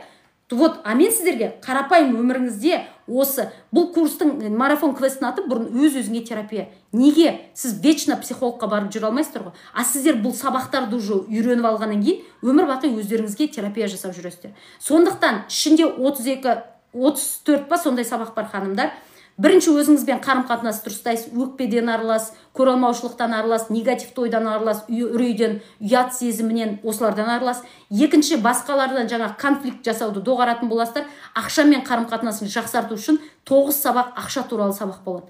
Сондықтан кім қазір алам дейді, мен бір жеке терапия, ханымдар, менен 5 терапия алам дейтіндерге, пожалуйста, терапияға келсеңіздер болады. Лично өздеріңізбен жұмыс істеймін, сөйлесіп отырамыз, WhatsApp видео звонокпен, иә. Бірақ та оның бағасы 200 000 теңге. 200 000 теңге 5 терапия. Ал егер марафон квестті қазір алам дейтін 4 адамға мен 20 000 теңгеге алғандарға бір терапия сыйлыққа берем. Кәдімгідей сіздер өздеріңіздің запростарыңызбен келесіздер. Асел ханым, менде күйеумен измена болып жатыр. Асел ханым, бастықпен проблема болып жатыр. Асел ханым, енеме осылай деп жатыр. Біз 1 сағат сізбен WhatsApp видео звонокпен жұмыс істеп, кәдімгідей бұл терапия, иә? 20 сабақты, марафон квесттің сабағын 20 күн бойы кері байланыс мен өзім беріп отырам. Ханымдар, Каспи Ред бар, үстіне 15% қосылады, 23 мың теңге. Қазір не істейміз? Мен мына жерге окошко ашам, ханымдар, тезірек номерларыңызды жазыңыздар. Сол жерге жазыңыздар, мына жерге жазбай қойыңыздар, я, сол жерге тезірек номеріңізді жазыңыз. Сразу қалай бітеді, мен сіздерге WhatsApp-тан шығамын. WhatsApp-тан номеріңізға шығамын. Я қазір міне окошко ашамын астыда, сол жерге номерларыңызды жазып жеріңіздер. Редпенен 23 мың теңге. Каспи Редпен 23 мың теңге, сразу наличкаға алам дейтіндеріңіз 20 мың теңге. Давайте ашам, тез-тез номерларыңызды жазыңыздар. Маған қазір керек 4 адам, который мен оларға бір жеке терапия сыйлыққа берем. Кстати, еще қазір алғандарға 40 аудио сабақ, ол сіздерде постоянныйға қалады, ол да самооценкаңызды көтеруге көмектесетін сабақ. 40 аудио сабақ ішінде. То есть менің даусыммен жазылған телеграм каналдағы, бірақ өмірлеріңізге өте қатты көмектесетін сабақтар. Соны да сіздерге сыйлыққа берем. Сол үшін кім қазір алады? 4 адам маған номерларыңызды жазыңыздар, окошко ашам. Дұрыстап жазыңыздар, номерларыңызды. 30 секунд уақыттарыңыз бар, ханымдар, тезірек жазыңыздар. Давайте жазыңыздар. Күтіп отырмын. Жазыңыздар да тез-тез номеріңізді, сосын давайте 25 секундтарыңыз қалды. Қатесіз жазып шығыңыздар. Мен қалай стрим бітеді, сіздерге өзім WhatsApp-тан жазам. Айым ханым, окошко ашып қойдым, окошкаға да жазсаңыз болады, мына жерге де жазыпсыз, жарайды. Давайте мына окошканы көріп тұрсыздар ғой, личное сообщение. 10 секундтарыңыз қалды, тез-тез жазыңыздар, екінші рет шықпайды. Сондықтан жазыңыздар да, жазып нетіңіздер, и маған айтыңыз, мен жаздым номерімді деңіз. Все, жазок ханым, хорошо. Так, енді қазір кімдер жазды, мен сіздерге қазір жекеге шығамын. Самооценкаларыңызбен жұмыс істейтін боласыздар. 20 күн бойы сіздерге кері байланыс беретін болам. Бір терапия сыйлыққа беремін сіздерге. То есть WhatsApp видеозвонокпен Қазақстанның қай қаласында, шетелде болсаңыздар да бәрібір WhatsApp-тарыңыз істеп тұрса болды. Сонымен жұмыс істейтін боламыз. Сіздерге кейбір сабақтар постоянный доступқа беріледі, кейбіреу бір айға беріледі. То есть қазір мен сіздерге жазам, Айым ханым, Жазок ханым, тағы да жазғандар, Хорошо. Все, күндеріңіз сәтті өтсін. Так. Сұрақтарыңыз жоқ, Мұжып жырлап жүргенше қатысып жүру керек. Правильно, Жазок ханым, дұрыс. Өмірлеріңізді өздеріңіз өзгертпесеңіздер, знаете, бүйтіп айтады, өмірдің мәні дегенді қай номерге хабарласам. Ханым, сіз мына жерге Арифлейм деп тұрған ханым, сіз наоборот өзіңіз жазыңызшы мына жерге номеріңізді. Мен сразу қазір скриншот жасап аламын, потому что бізге мына жерге номер қоюға болмайды қазір. Блокқа қойып тастайды. Сондықтан сіз жазыңыз, мен сразу мен сізге не жіберемін. Сразу мен сізге, давайте номеріңізді мына жерге тағы да көрейінші, жазбағандар.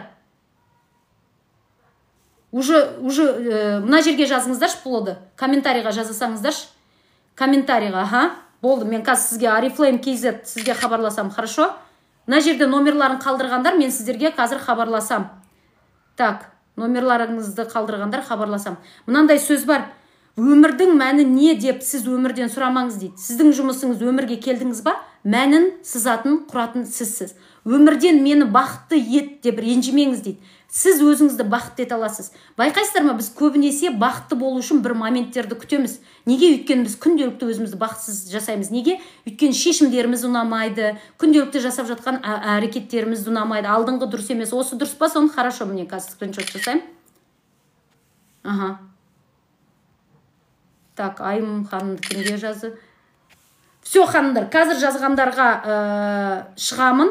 Номерімнің соңы, ханымдар, алданып қалмаңыздар ешкімге, мен өзім даусыммен жазам сіздерге. Даусыммен жазамын, мен Асел ханыммын деп аудиомен шығамын. Одан кейін соңы 987 деген номердан жазам сіздерге. Сондықтан нетпеңіздер, басқа бір номерға шығып кетпеңіздер, басқа номерға жіберіп қойып жүрмеңіздер ақша, хорошо? Менің Каспим Асел Р деген. Сондықтан басқа біреу сіздерге мына Каспиға жіберіңіз деп тұрса, алмаңыздар. И мен қазір WhatsApp-тан жазам, соңы 987. 987 деген номердан жазам WhatsApp-тан. Өзімнің даусыммен жазам, сондықтан переживать етпеңіздер, хорошо? Все, ханымдар, күндеріңіз сәтті өтсін. Басқаларыңызға марафон квестқа тіркелем дегендерге, сіздерге білім қайырлы болсын. Қазір жеке-жеке каждыйыңызға жазып шығам.